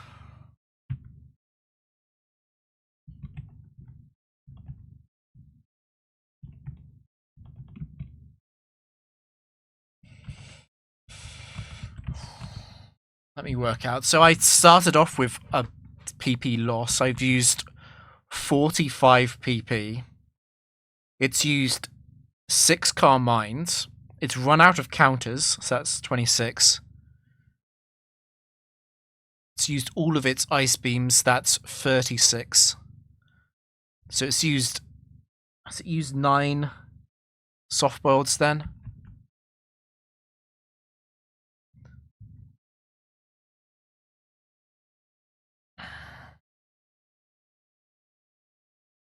Is it better to paralyze it?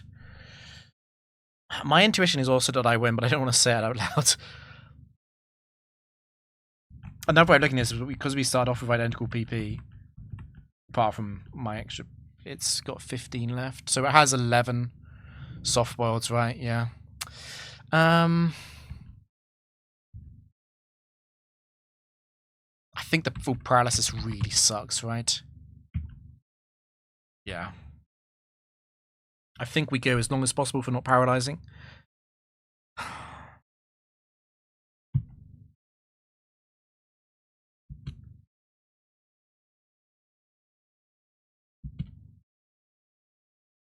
Wait, is softball 10 PP in this gen? Fuck. I should have checked that. I thought it was 20, like, recover.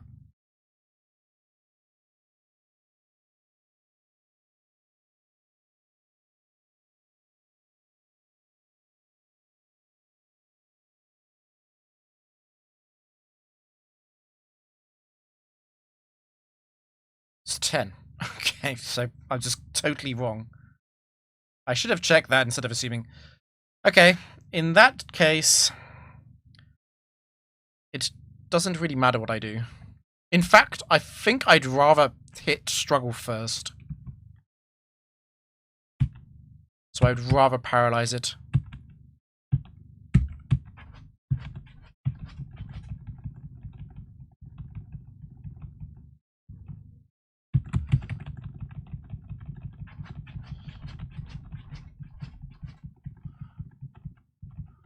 I'm really impressed by the damage. It's at +6 special defense. Okay. Yeah. I did not want to find out what the matchup there was. Okay, in hindsight, probably was definitely a mistake to get rid of Zapdos like that. Like, what should I have done? Should I have gone Starmie and straight back to Typhlosion on the Thunder Punch? Probably.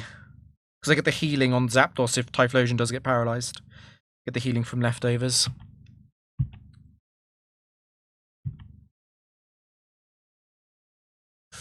That's an interesting swap decision. It's the last game, right? It's match 7, yeah.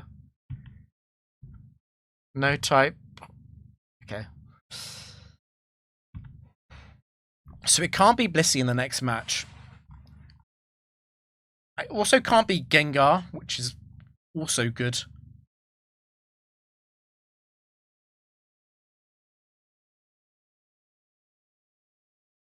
I don't know how I feel about taking Blissey for Typhlosion.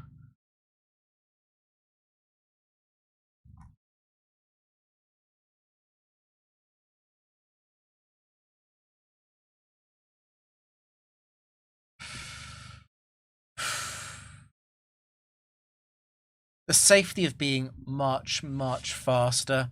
Like, crucially, against 3 IV opponents, I am fast in 148, which is like the critical outspeed benchmark on base 110.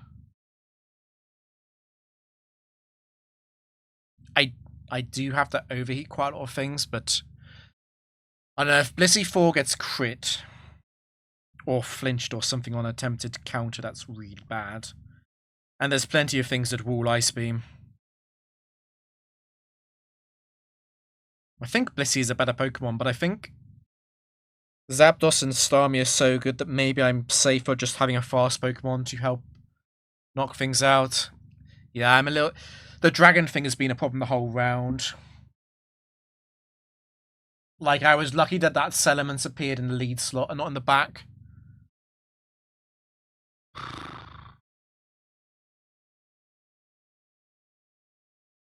I don't know. Typhlosion's kind of trash. I should maybe be more consistent with my previous statements about Typhlosion not being great and Blissey being one of the most broken Pokemon in the frontier.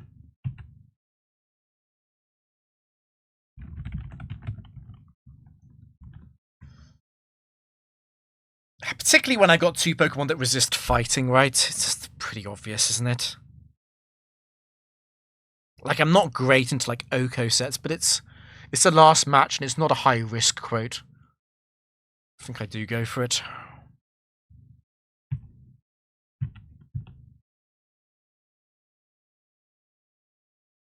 It's a hiker. I hope it's not a hiker with a golem or something. I mean, again, it's not high risk. I should be relatively safe. Settlements. Okay. But it's not a high risk settlements. Or it could be, but it's not a high risk team with settlements.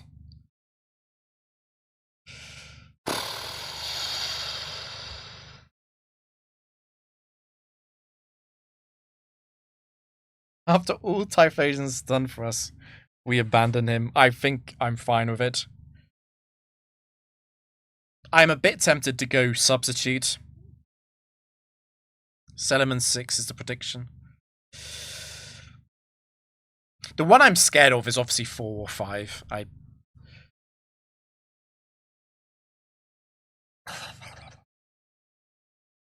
I really just want to click the move Thunderbolt. The question is, what do I do if it's Elements 5?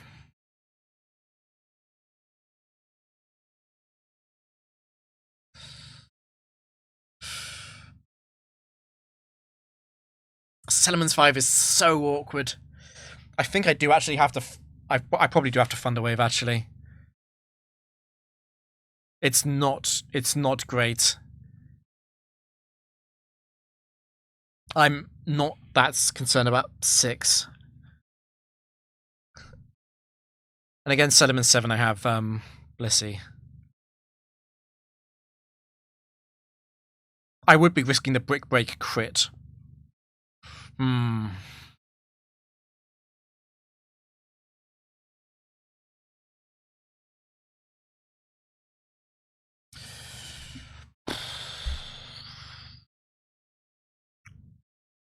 It's just DD, right? What do I do if it DDs? Do I stay in? I probably do. Honestly, if it's 5, I probably just T-Wave on the next turn. And I risk being flinched. It's quite likely to DD again anyway. And 5 also has to Bright Powder or crit Blissey.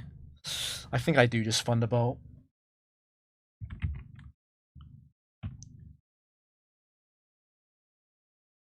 There's big damage. Big damage. It's 7? Can 1 do that much damage to me? No way, right?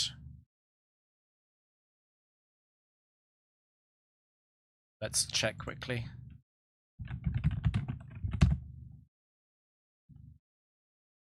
No. No, it's 7.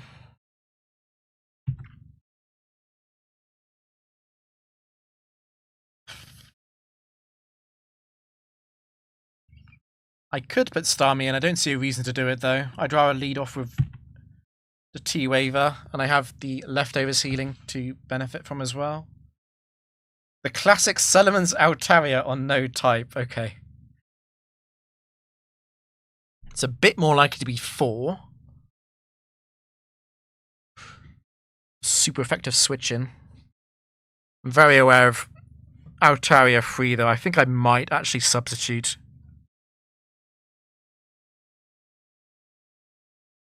I don't know. If 3 does hit Sing, I can just switch to Blissey.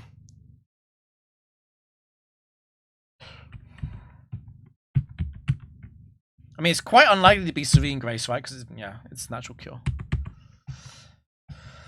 Like Altaria 3 would be awkward, maybe.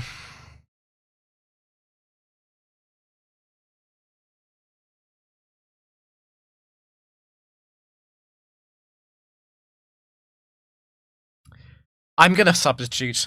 I think the most likely way I lose this is through Altaria 3 hitting Sing immediately.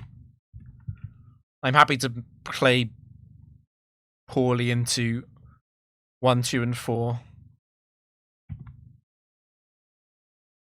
I have lost to Altaria. Okay, it's Altaria 4. I have lost to Altaria before in a very, very annoying fashion where it just hit every Sing.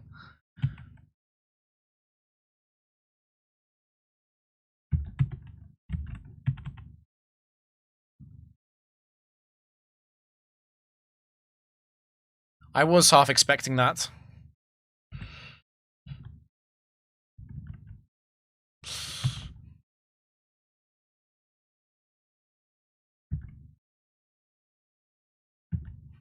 I probably live Ice Beam on Zapdos. It has to do it quite a few turns in a row. Okay, there we go. It's going to counter.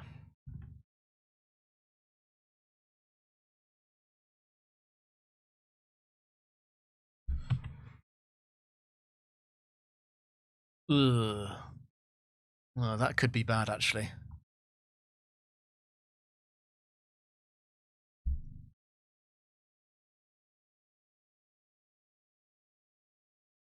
I definitely need to plan for Umbreon 4. That'd be how I lose.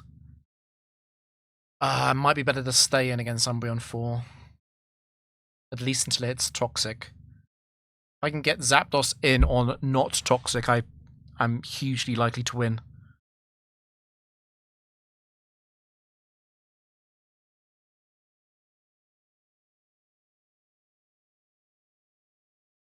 Perhaps I go Starmie, though. Umbreon 4 is most likely to use Double Team at the start. Just go Starmie and start using Surf until I get Toxicked. Umbreon 2 sweep. Umbreon 2 somehow getting enough HP to live all of the recoil damage. I'm very concerned about Umbreon 4. I'm definitely going Starmie. Okay. Don't miss. Oh. Please don't miss. Okay. Okay, it's Umbreon 1. Which shouldn't have the damage output to ever beat Blissey.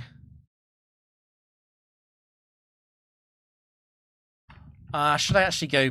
Should I go Zapdos?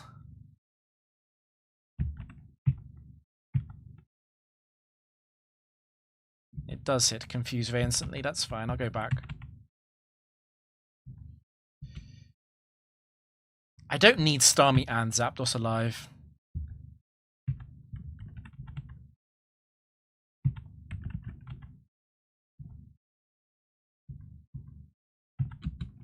That was a misclick. And a poor one as well.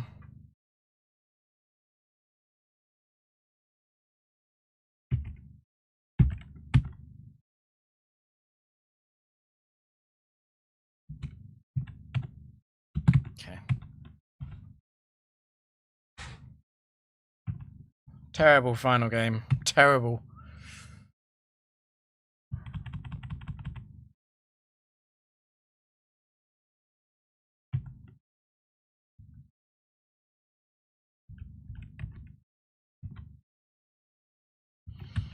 Okay, let's keep going. I was going to go to at least 140. I played that round really slowly, but that's fine.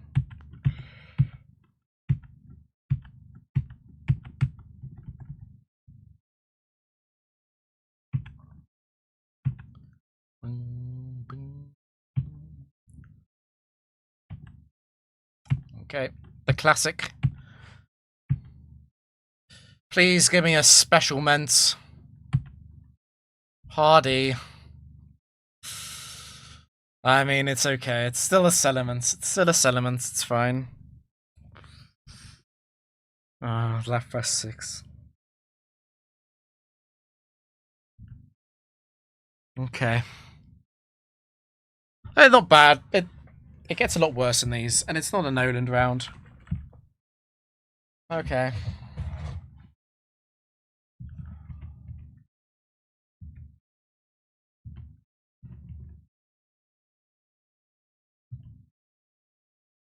Okay, never mind. I'm not complaining anymore. Interesting.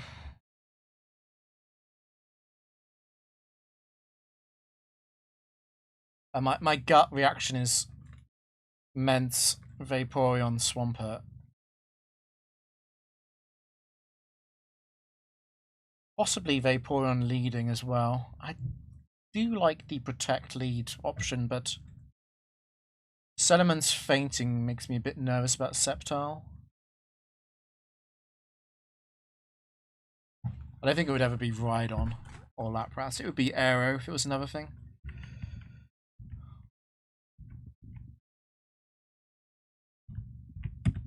Wrong ability.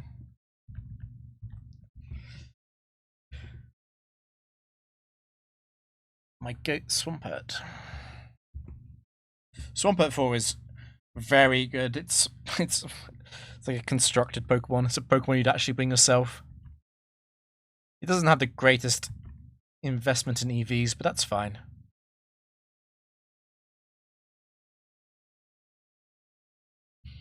And then do the Vaporeon lead again and go for the Roar. That happened quite a lot of times last time. Or I just lead Salamence. And I probably swap out Vaporeon then. How likely am I to swap at all if I go for the other line?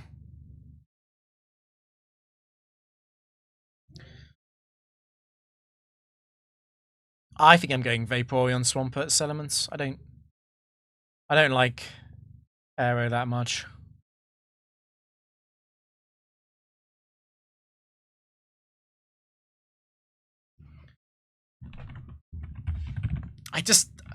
I would normally like to lead Salamence too, but I think it's very awkward of these teammates. Very awkward. Making a call on whether or not I stay in on turn 1, it's rough. And Vaporeon into Swampert is actually a very good switch. A lot of the time.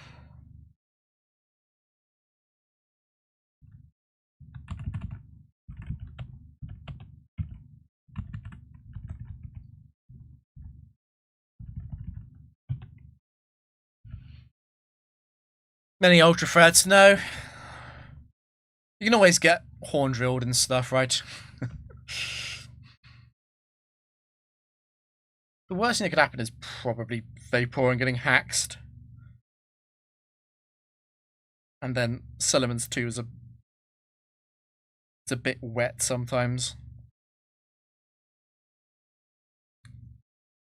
I was very impressed by Roar the last time I led off with Roar. I think it was on a Vaporeon as well. I'm trying to remember it though. I can't actually remember it. Mudfish. I really just want to beat my PB so that my PB can be done on the stream. Because 136 was on cart.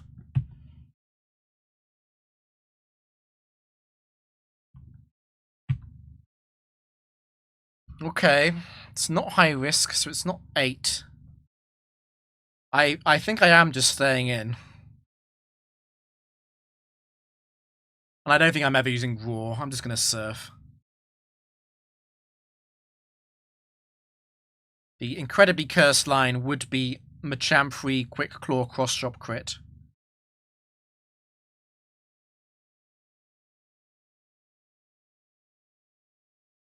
Yeah, I mean, 155 is obviously also not a buddy streak. I know you know that, but to tell chat, this is a no buddy record. No buddy world record. Yeah, it's difficult to police. Like, I could open buddy and no one would know. But yeah. Honestly, like, buddy, I'd say like 95% of the time, buddy is just there to remind you of item claws and stuff.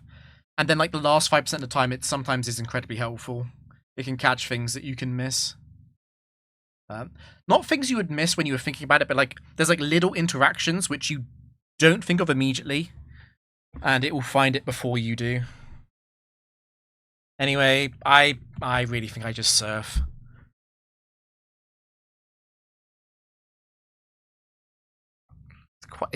It's most likely it's not even a high risk one. Yeah, I know what you mean. I have a very similar feeling about Castle, particularly because the Castle streak was so largely done to 0 people. No one was in chat. Just grinding. It is more fun to have chatters, but I'm a bit nostalgic for the time where I did not have to worry at all about commentating because no one was watching.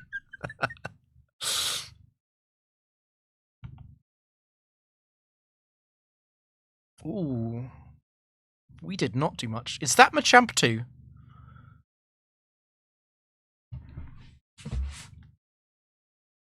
$85.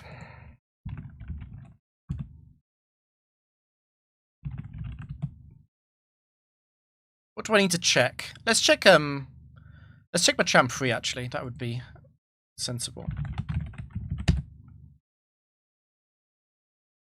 No.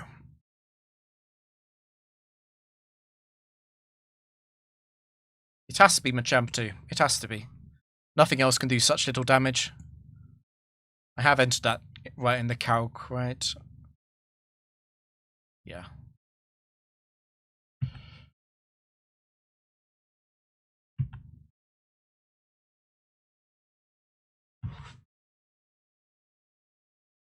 Ramble.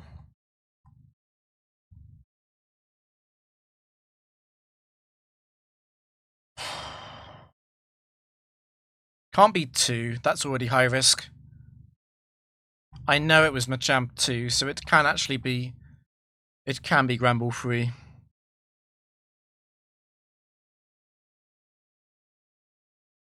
I just want to use Surf again. Do I want to use Bite? Like, it could be Gramble... No, it can't be Gramble 2. I think I Bite, actually. Yeah, I Bite. What's the mega downside? Let's say Gramble 4 crits me.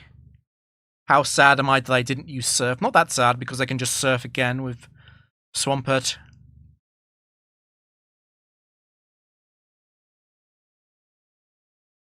And Gramble 3 has the double edge here. So it takes recoil on that. So I guess the worst thing that could happen is Gramble 1 Mega Kicks. Yeah, let's Bite. Let's Bite.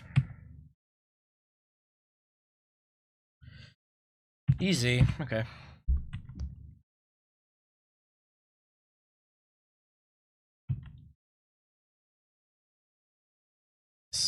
Muck, you are even slower than I am, Muck.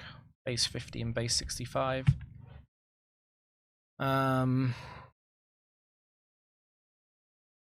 no real information about Muck. Can't be Muck 2, because that's Chesto. Same as Machamp. That's it. Sludge me, and you poison.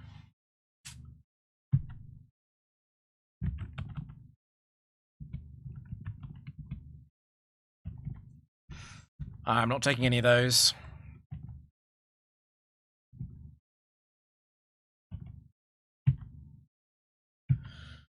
No type, no phrase.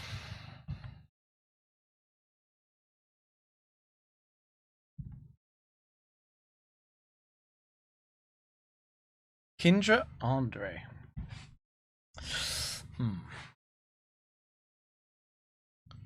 Quick Claw Boom. It can't be 4, because that's high risk. So specifically Celix 3. I'm not switching. Better go Sediments against Muck.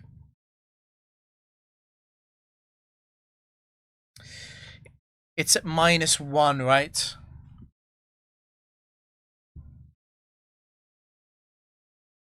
So I can hit it down, it gets -1, it goes up to +1 with the thing, but it can't... It would have to also Quick Claw Ments.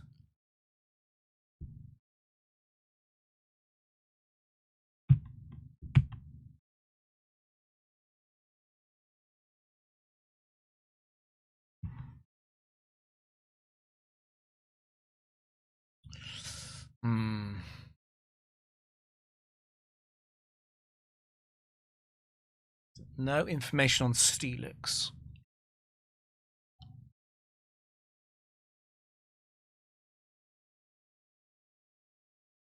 I definitely think the flinch upside is worth it. I'm wondering if I Roar.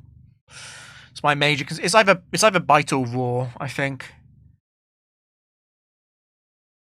I know the final Pokemon doesn't have a super effective move against Vaporeon, which makes me want to Roar a bit more. What would I be sad about if I roared? I guess Sheer Cold. If I roar and sheer cold hits, then I didn't use bite. I didn't get the bite damage off. And the bite damage is quite meaningful for Swampert finishing it off, right? If it's Woolwain 3. If it's Woolwain 4, the bite damage is pretty irrelevant. Except for Bright Powder, of course.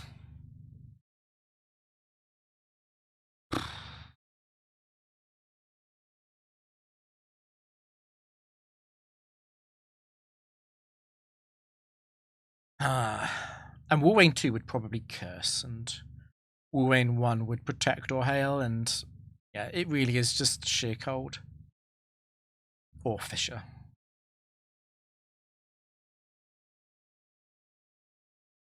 Attract isn't an option. We're both male. I see the logic for bite and roar here. I'm drawn more towards roar because it means I can sort out roaring later.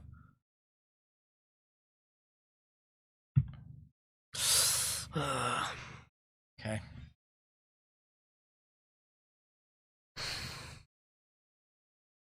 It's not even real information because Wolverine 4 does not actually activate high risk because Sheer Cold is not a high risk move. So it doesn't have to be an Ursaring about a high risk move, it can be any of them really.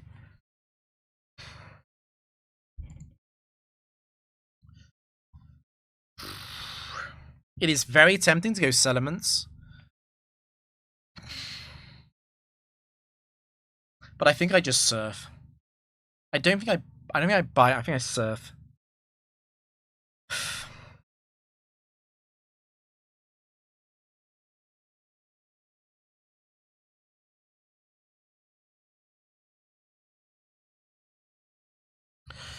Yeah, I think I just surf.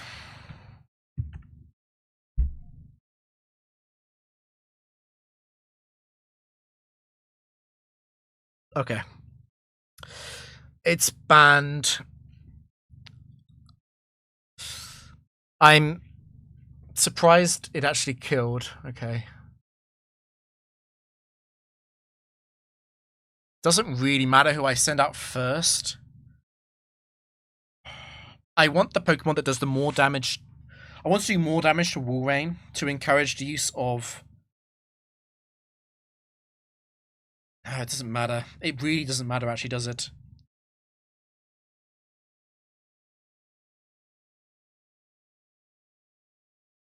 It's a Sheer Cold set. I've seen one Sheer Cold. I guess if it's Walrein free, I might have a chance to PP stall Sheer Cold with Protect slightly. Against Walrein 4, it's going to use Ice Beam anyway. I should beat Walrein 4 as long as it isn't Bright Powder. It's Walrein 3 that's a bigger problem.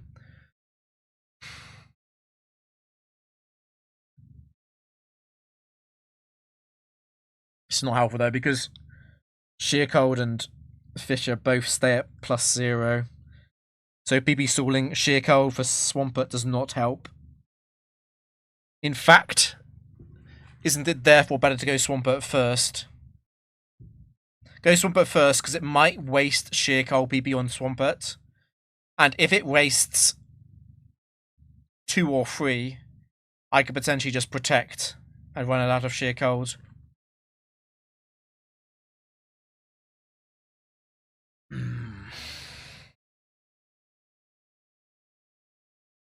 Do I Mirror Coat? Yeah, I think I do actually. There's no real downside I see to that. I guess the real downside is if it is Walrein 3 and then I... No, I have to Earthquake, right? I have to Earthquake, but it is better to go... It's better to go Swampert first. Better go Swampert first.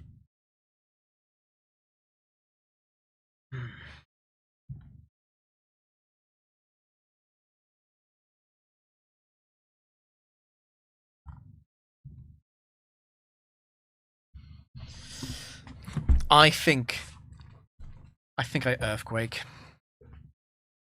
I think Walrein 3 hitting the Oko move is such a big punish.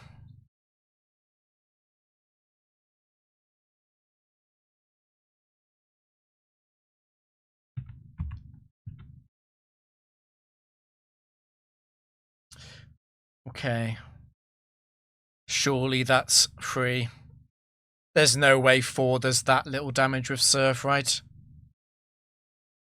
Like, I took like 50. 51, it's nothing. It's definitely free. Okay. No Quick Claw.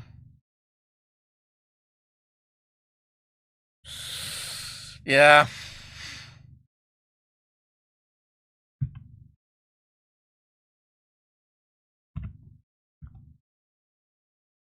Is there any upside at all to using Protect? Because even if I Protect on Sheer Cold, it has another Sheer Cold. It has 2 more. And if it doesn't Quick Claw Sheer Cold me, I just win with Double Edge.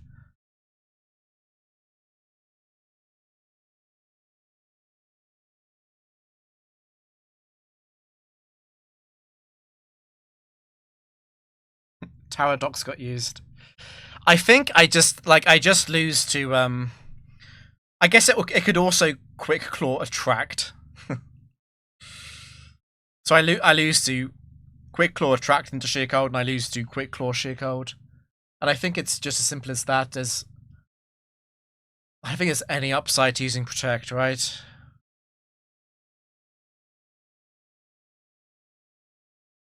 I guess there is the potential of Protect on Sheer Cold, then Quick Claw Attract, I get infatuated and don't Double Edge, and then would I even Protect again to try and waste the next Sheer Cold? Would I ever do that?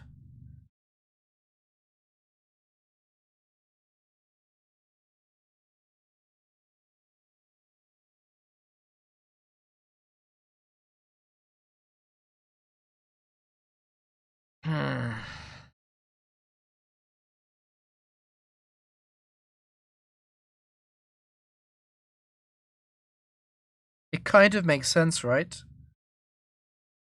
Because I have a chance of PP stalling Sheer Cold while infatuated. But wouldn't I still Double Edge? Because if I'm going to get a move off, I would rather just hit the Double Edge, right? It's always going to be Double Edge.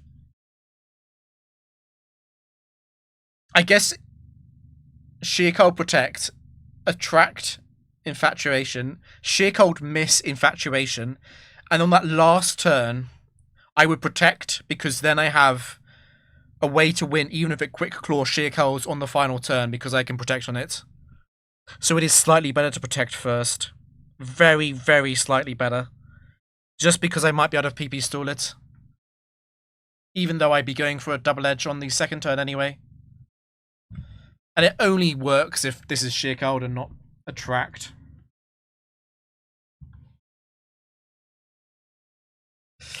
Okay. Okay. Panic over.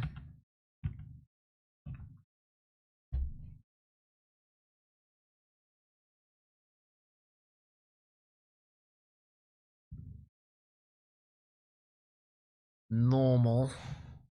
High risk. Okay. Basically Double Edge. Miltank is quite likely as well under normal. I have a pretty good matchup into normal types. We just saw Banned Urswing, so that can't appear again. No.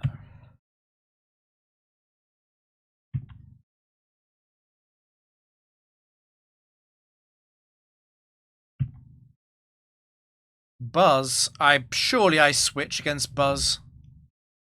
So Electabuzz 3 and 4 can use Cross Chop instead of Thunderbolt because Cross Chop is high crit. So it's about a 1 in 8 chance that they Cross Chop. But even if they Cross Chop on Swampert, I don't think I care that much.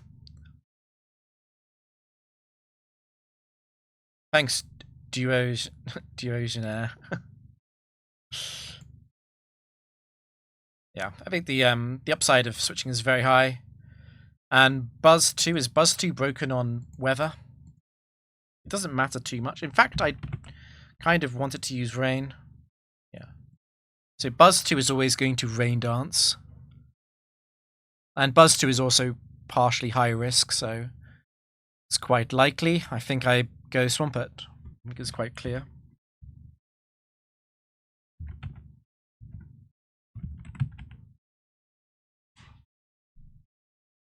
Okay, T-Bolt. No surprise. There's no point wasting time here. I don't have any setup Pokemon anyway. Okay, Mega Kick. Mega Kick crit. It is Scope Lens though. Can't be too upset. And we get the Shell Bell. Okay. So the final Pokemon is also a normal type. Electabuzz 4 is actually not high risk, so this is very, very likely to be a high risk Snorlax. Which means Double Edge, Facade. Hyper Beam is also high risk. Counter is high risk.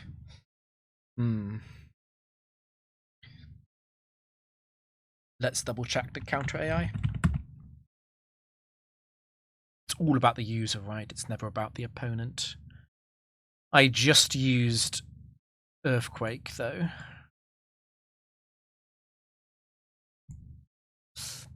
Bit awkward. I kind of want to go Salamence against Snorlax.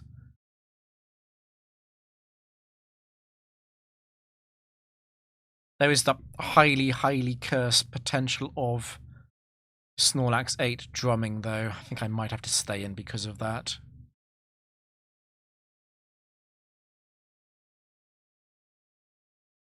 No, Mega Kick is not high risk, high return.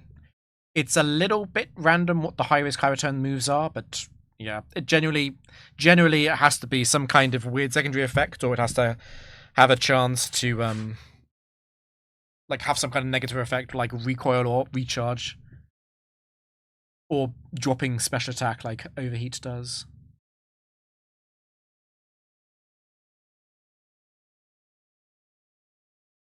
I think I just Earthquake. Like, yes, I can get countered, but I'm not sticking around for long anyway, right? I want to Earthquake and then I want to kill it as fast as possible.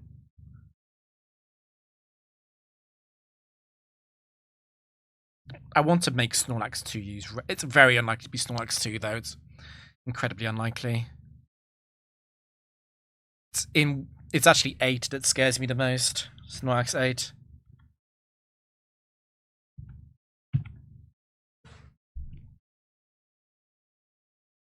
Okay. It's 1. Huh.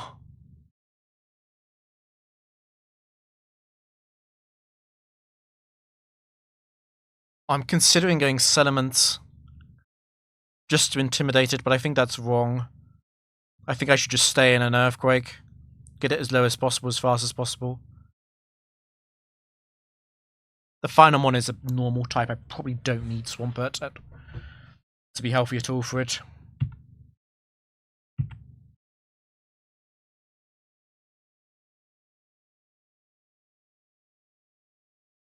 Okay, but that's good. It's going to go for the kill now, then. Is there much point in saving Swampert?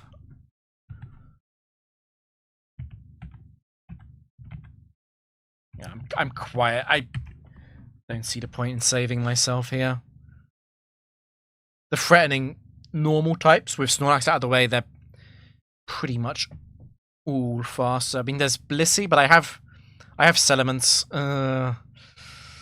Oh no, I'm kind of scared about Blissey now, actually. I've spoken it into existence as well. Do I just go Salamence here?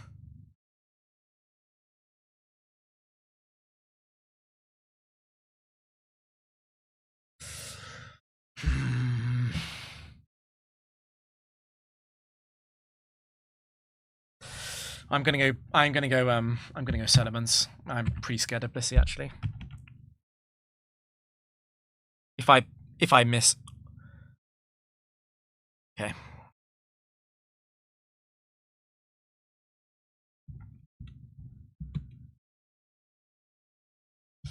Okay. Miltank? Okay, they're all high risk. don't really want to use Protect because of Curse. I think I just double edge.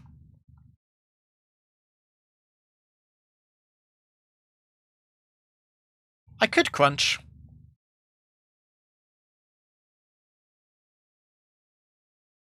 I think I double edge though. I think Miltank 4 is the one that's most likely to beat me from here.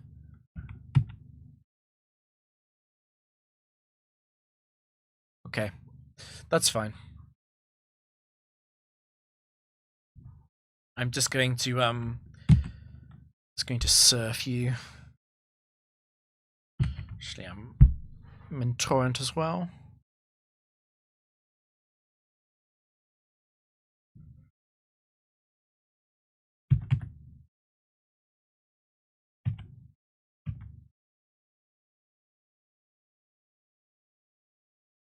Okay. I dislike you and your Pokemon. So rude. I've tied PB. It's finally I've got rid of this offline PB. Legitimately happy about that. Normal? Slow. Okay. Quite a lot of yawn, T-Wave, swagger, yeah.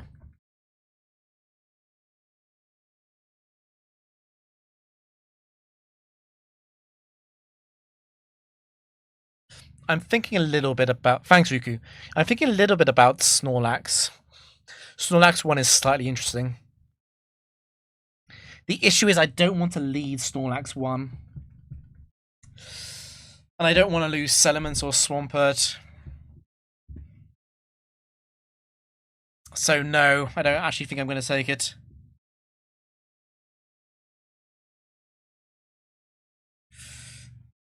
No. Lissy is fairly likely. Lissy 1 specifically is fairly likely.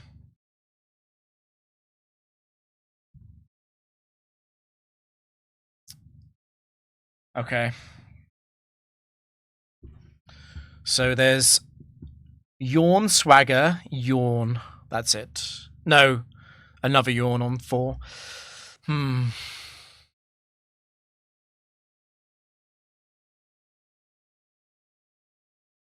Most likely it is Slacking 1. I'm leaning towards just using Surf. Like, I can Surf, Quick Attack, and try and kill it before the second Truant.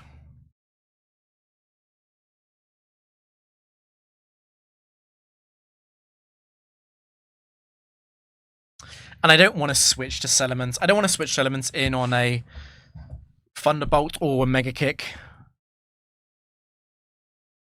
No, I'm staying in and surfing. It's actually 2. Okay. I might have to roar that.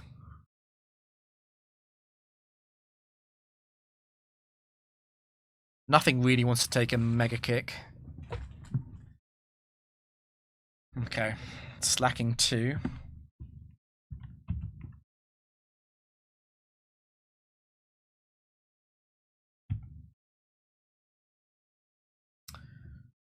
No. Slow and steady Hypno does mean Hypnosis.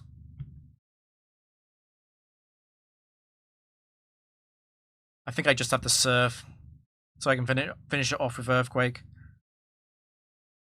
But Hypno 2 is not quite. Hypno 2 is modest.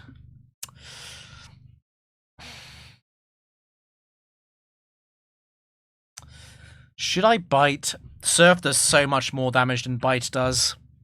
I think Surf is better.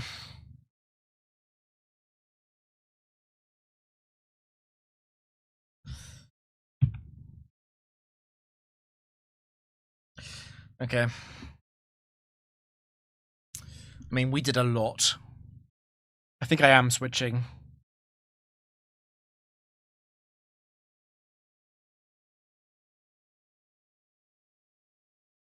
Do I go Swampert anyway? I can go back into Vapor, and if it is Hypno 2... Vaporeon taking a Psychic does not matter that much when it's already asleep. I think I go Swampert.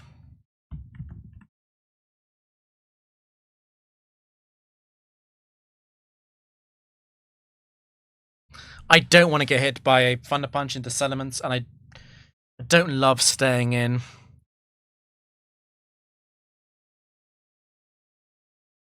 I guess I could stay in. It's just not great against Hypno 2. Okay, that's Hypno 1. So they're both normal. And they're both slow and steady. Obviously, Slacking is already slow and steady, but the final one is also slow and steady. Okay, let me check the Amnesia behavior. It's the same as Calm Mind, right?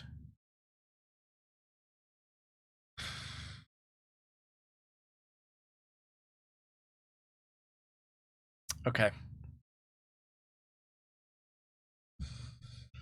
I don't know how I feel about going to Vaporeon. I think I just stay in. I think I just Earthquake. If it yawns, I'll go Vaporeon. Actually, if it does anything, I'm probably just going Salamence.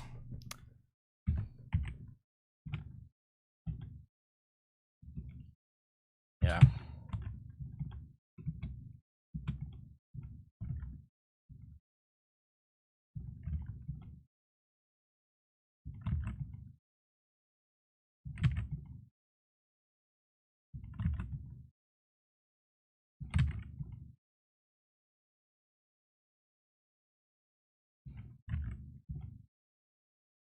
Do I attempt to kill this with Crunch?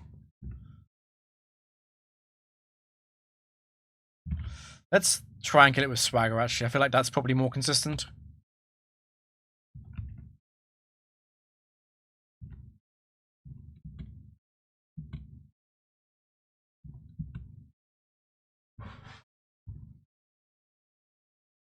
Tauros. Has to be slow and steady. Has to be Tauros 1.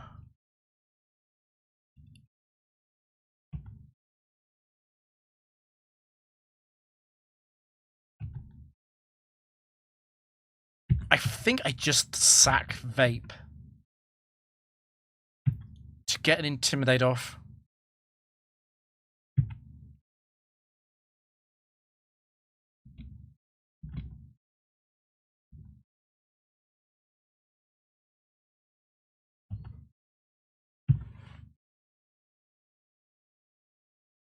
That's fine.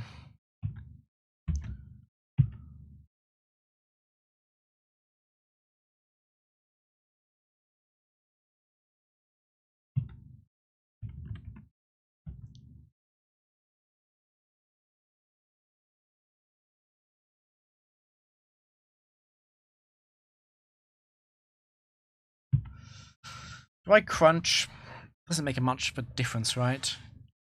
Except that I might be dead to Thrash Crit if I Double Edge. Let's go for the Crunch. Okay.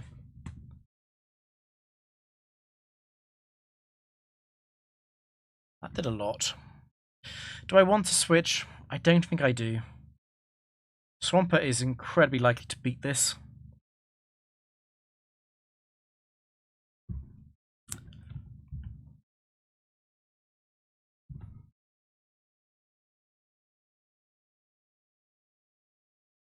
That's not great, obviously.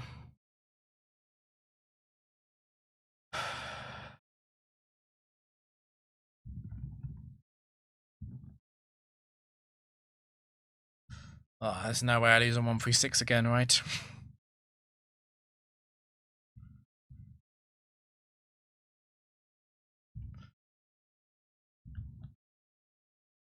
I'm just going to Surf, I think. I don't want to play around Swagger too much, and I think Surf can kill.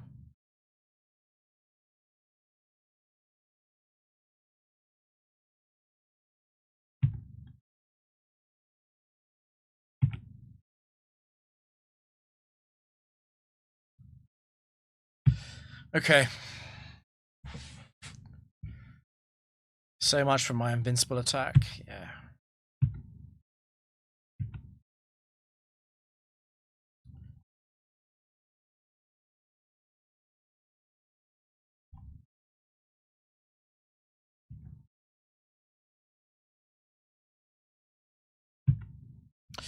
High risk, okay.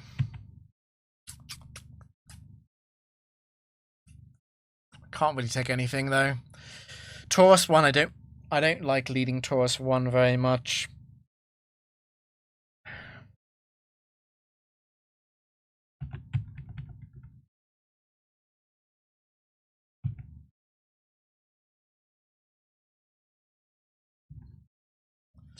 Zama. I really just want to surf and quick attack. But specifically surf because of the... Well, it can't be free. Free is always impossible.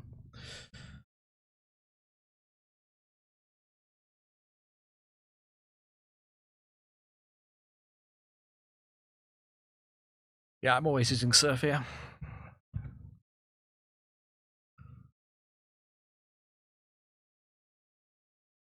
Okay.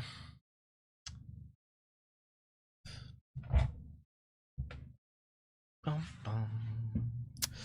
me do a quick calc there.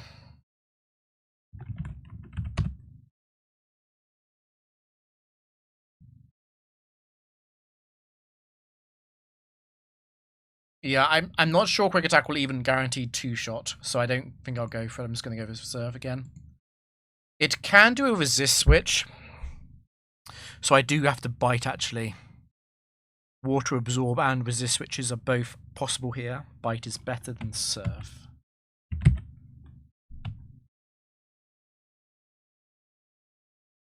Okay.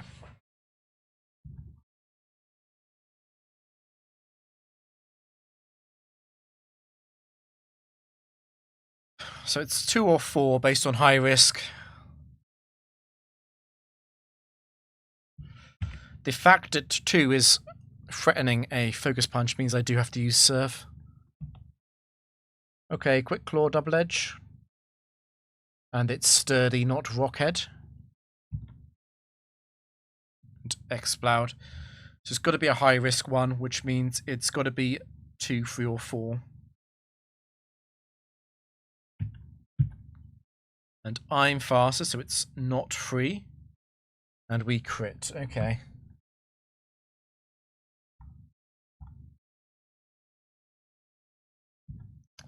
I mean, I'm not taking any of those anyway. It doesn't really make a difference.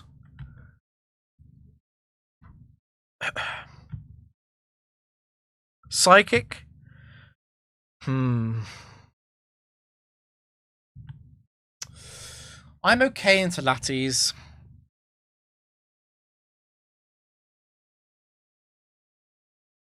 Yeah, I'm okay. I'm okay. It's not too bad. Zam can't appear. In many ways, Espeon is kind of the worst thing that could happen here. Espeon and Gardevoir, yeah.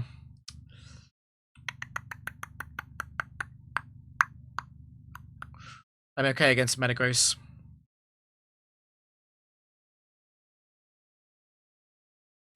Starmie going nuts on a crit streak could be a bit of a problem as well. But the same is true of Lattes. And I don't think I want to take Alakazam. And there are enough Earthquake Lati sets that Aggron isn't a great idea either.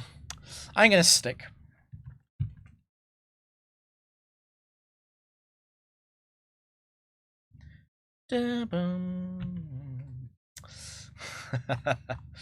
Okay. The good news about Latias lead is that it makes Latios quite unlikely to appear.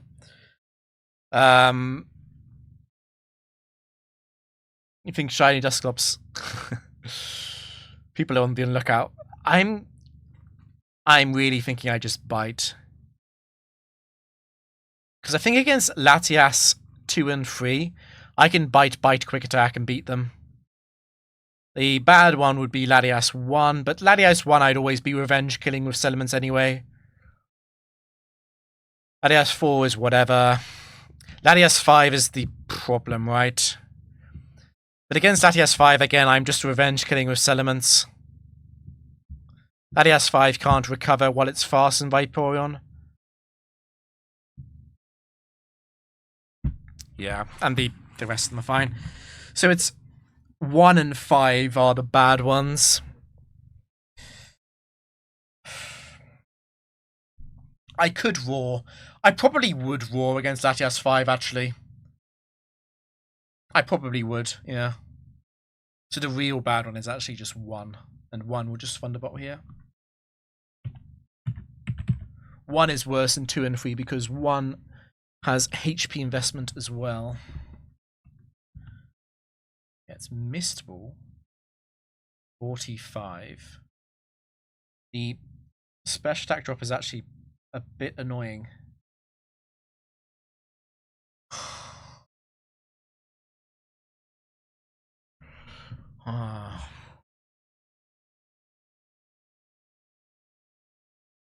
It is a decent team.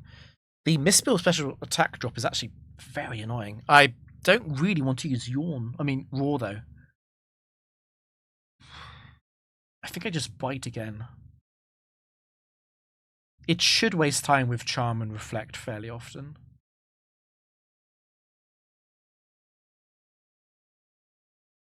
And Mistball only has 5 PP. Yeah, let's keep going.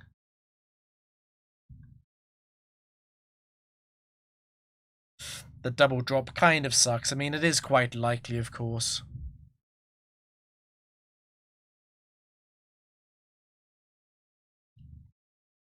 Do I want to go Elements and just come into this Mistball and then protect and I go back out to Vaporeon again?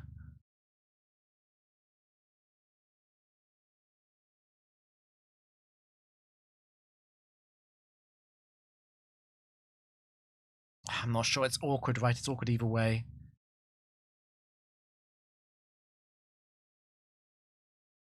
I think I just Bite again, and then I probably go Elements. It would do another turn of Leftovers recovery.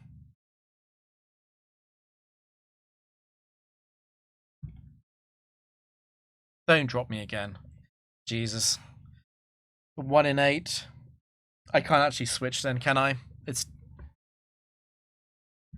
taken nowhere near enough damage. I can switch the Sediments and protect on the last Mistball.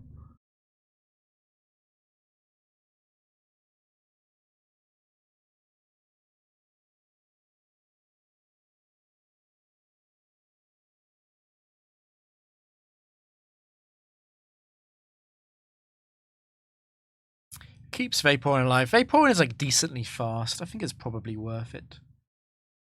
Thanks for the good luck. I think I probably do value Vaporeon being alive at 74. It's not great, but it's not bad either. The Psychic specialty does make Vaporeon a bit less useful, though.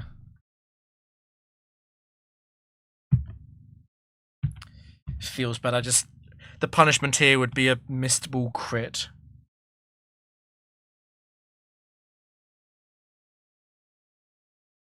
It's fine.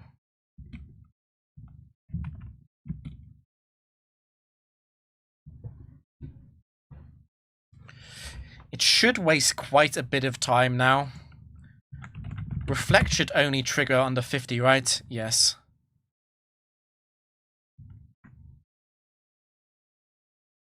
And Charm.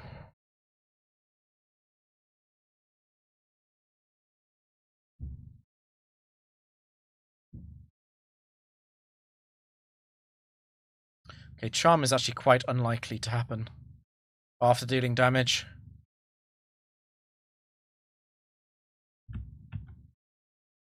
It's a bit awkward because Swampert doesn't kill it with Ice Beam. And I don't really want to take a Shadow Ball, but I think I probably have to stay in with Elements. I did take the drop on Mist Ball. Actually did go for Reflect. That is fairly unlikely. I'll take the extra healing though.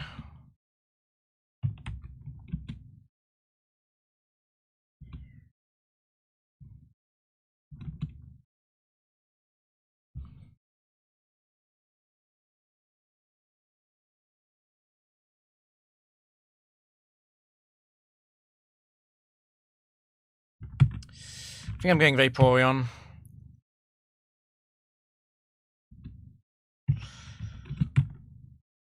It's probably the end of Vaporeon to do this, yeah.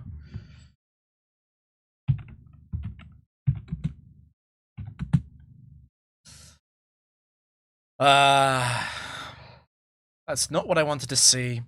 I think I do go for Quick Attack so that Double Edge can kill. It could be Espeon 1, but Espeon 1 at least is not setting up on this turn. It's going to kill me instead.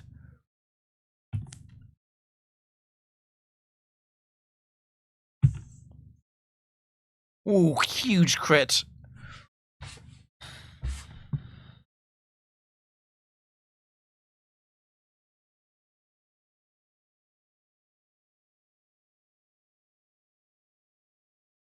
I'm just weighing up what to do.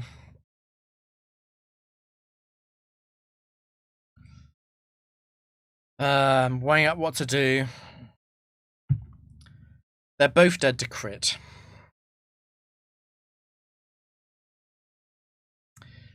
I probably go Swampert because Salamence is vulnerable to Attract.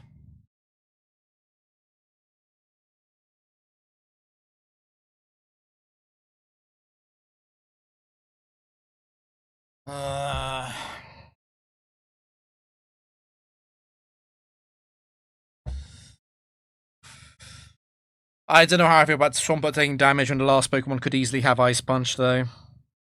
Easily have Ice Punch. Or Ice Beam or whatever.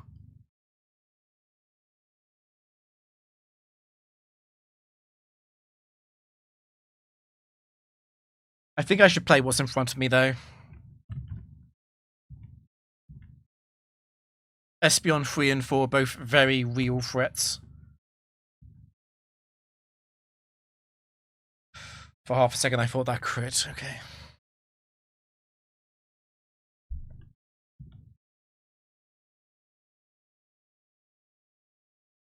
Okay, it really is a Psychic Specialist then.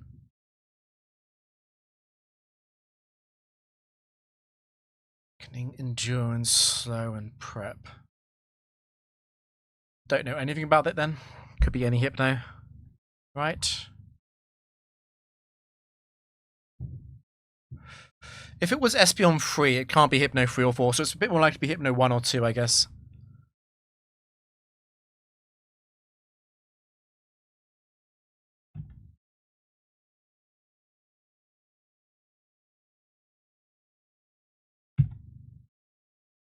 Okay, that's fine. That's completely fine.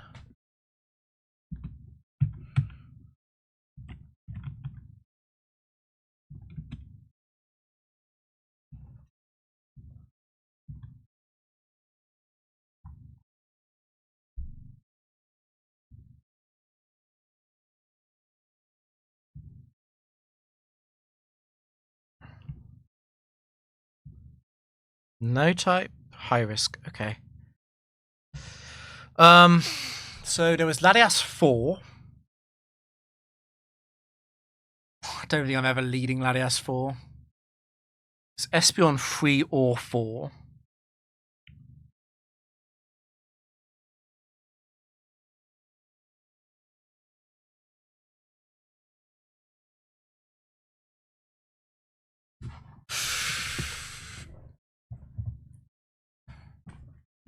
I think I prefer the Vaporeon lead. It's just a bit more consistent.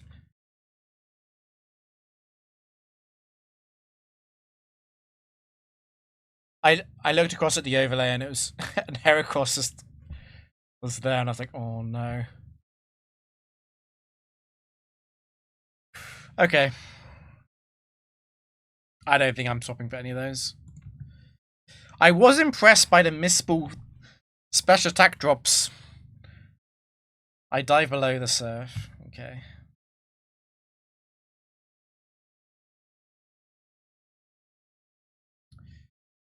Raichu. High risk, high return Raichu is reversal Raichu. I do think I'm always switching though. Raichu 3 is broken, right? It's always going to Rain Dance? Yes, Raichu 3 is broken. It doesn't really matter, of course. I'm always going Swampert, I think.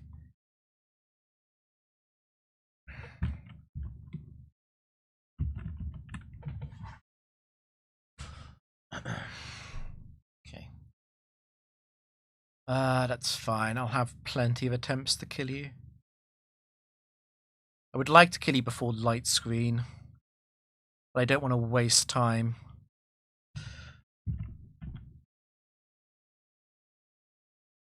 Okay. Light screen would have been a fairly big deal for my team. Okay. I think I have to switch, right? I'm just a little bit worried about Egg 2, but Egg 2 is not very likely to use Sleep Powder over Curse.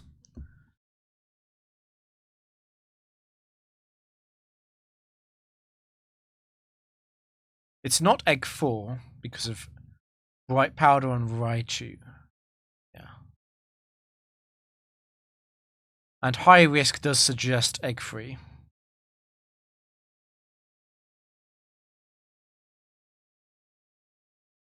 Okay.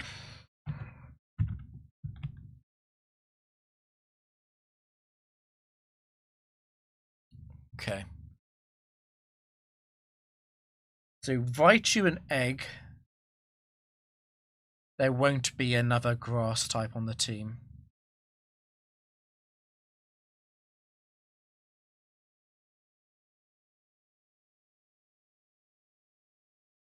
Just weighing up how bothered I would be by explosion happening, because I think Crunch, Leftovers,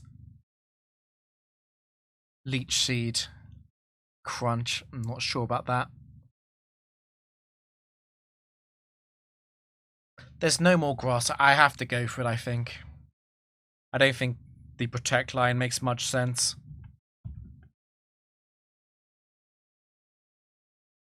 Ooh, that did a lot. Okay. I was not expecting so much damage. Sediments too actually good. I mean, it's not on the half, so it's not very likely to explode. Okay. Golem.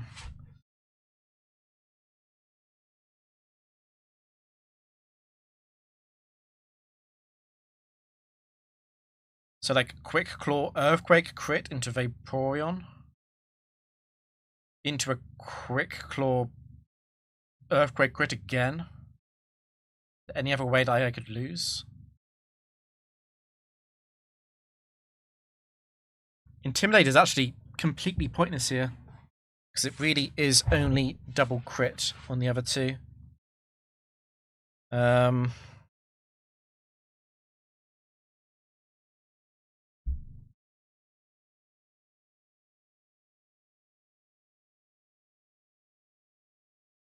I don't think anything matters here. I just shouldn't use Swagger. It's the only important thing.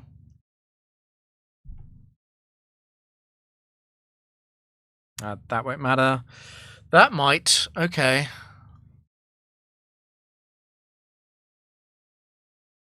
Suddenly, Intimidate might matter a bit.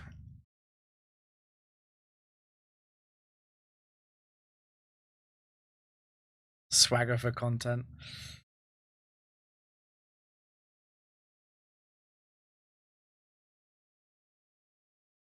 I definitely want to knock it down below 70 again.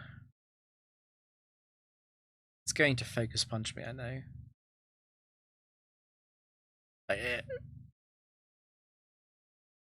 I also want to encourage rest.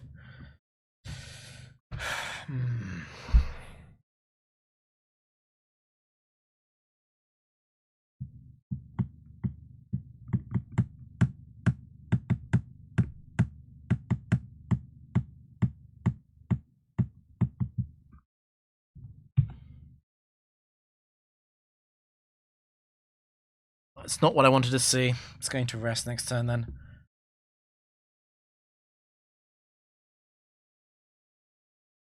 I'm still not dead. Okay, that's fine. Double team? What were the chances of double team there?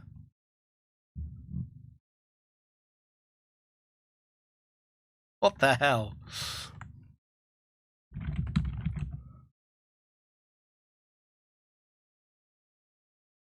Oh, I was leech seeded. It's actually fairly likely.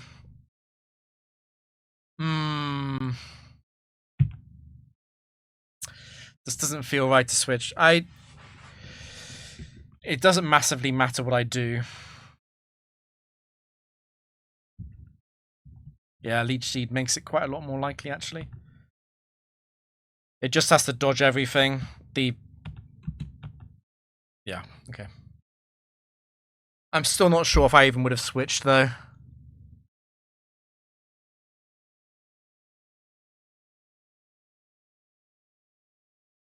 I probably would. Actually. Yeah.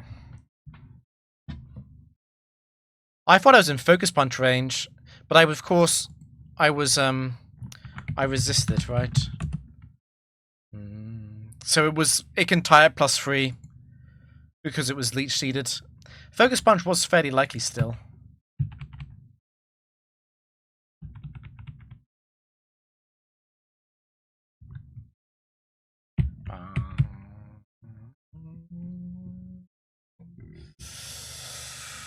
Okay, I'll have to play tomorrow or Sunday to get the streak up to closer to the record, and then probably next week I might stream on YouTube instead.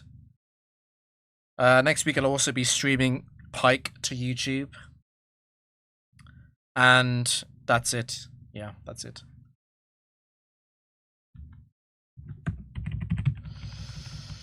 Is anyone live? Is Zarian live? Yes. Battle Palace fun.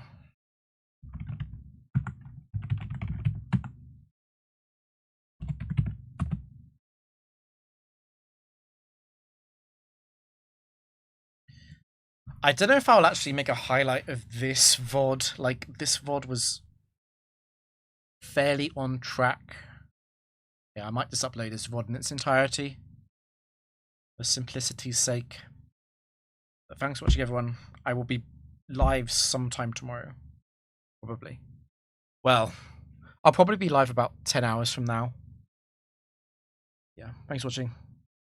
Enjoy Palace.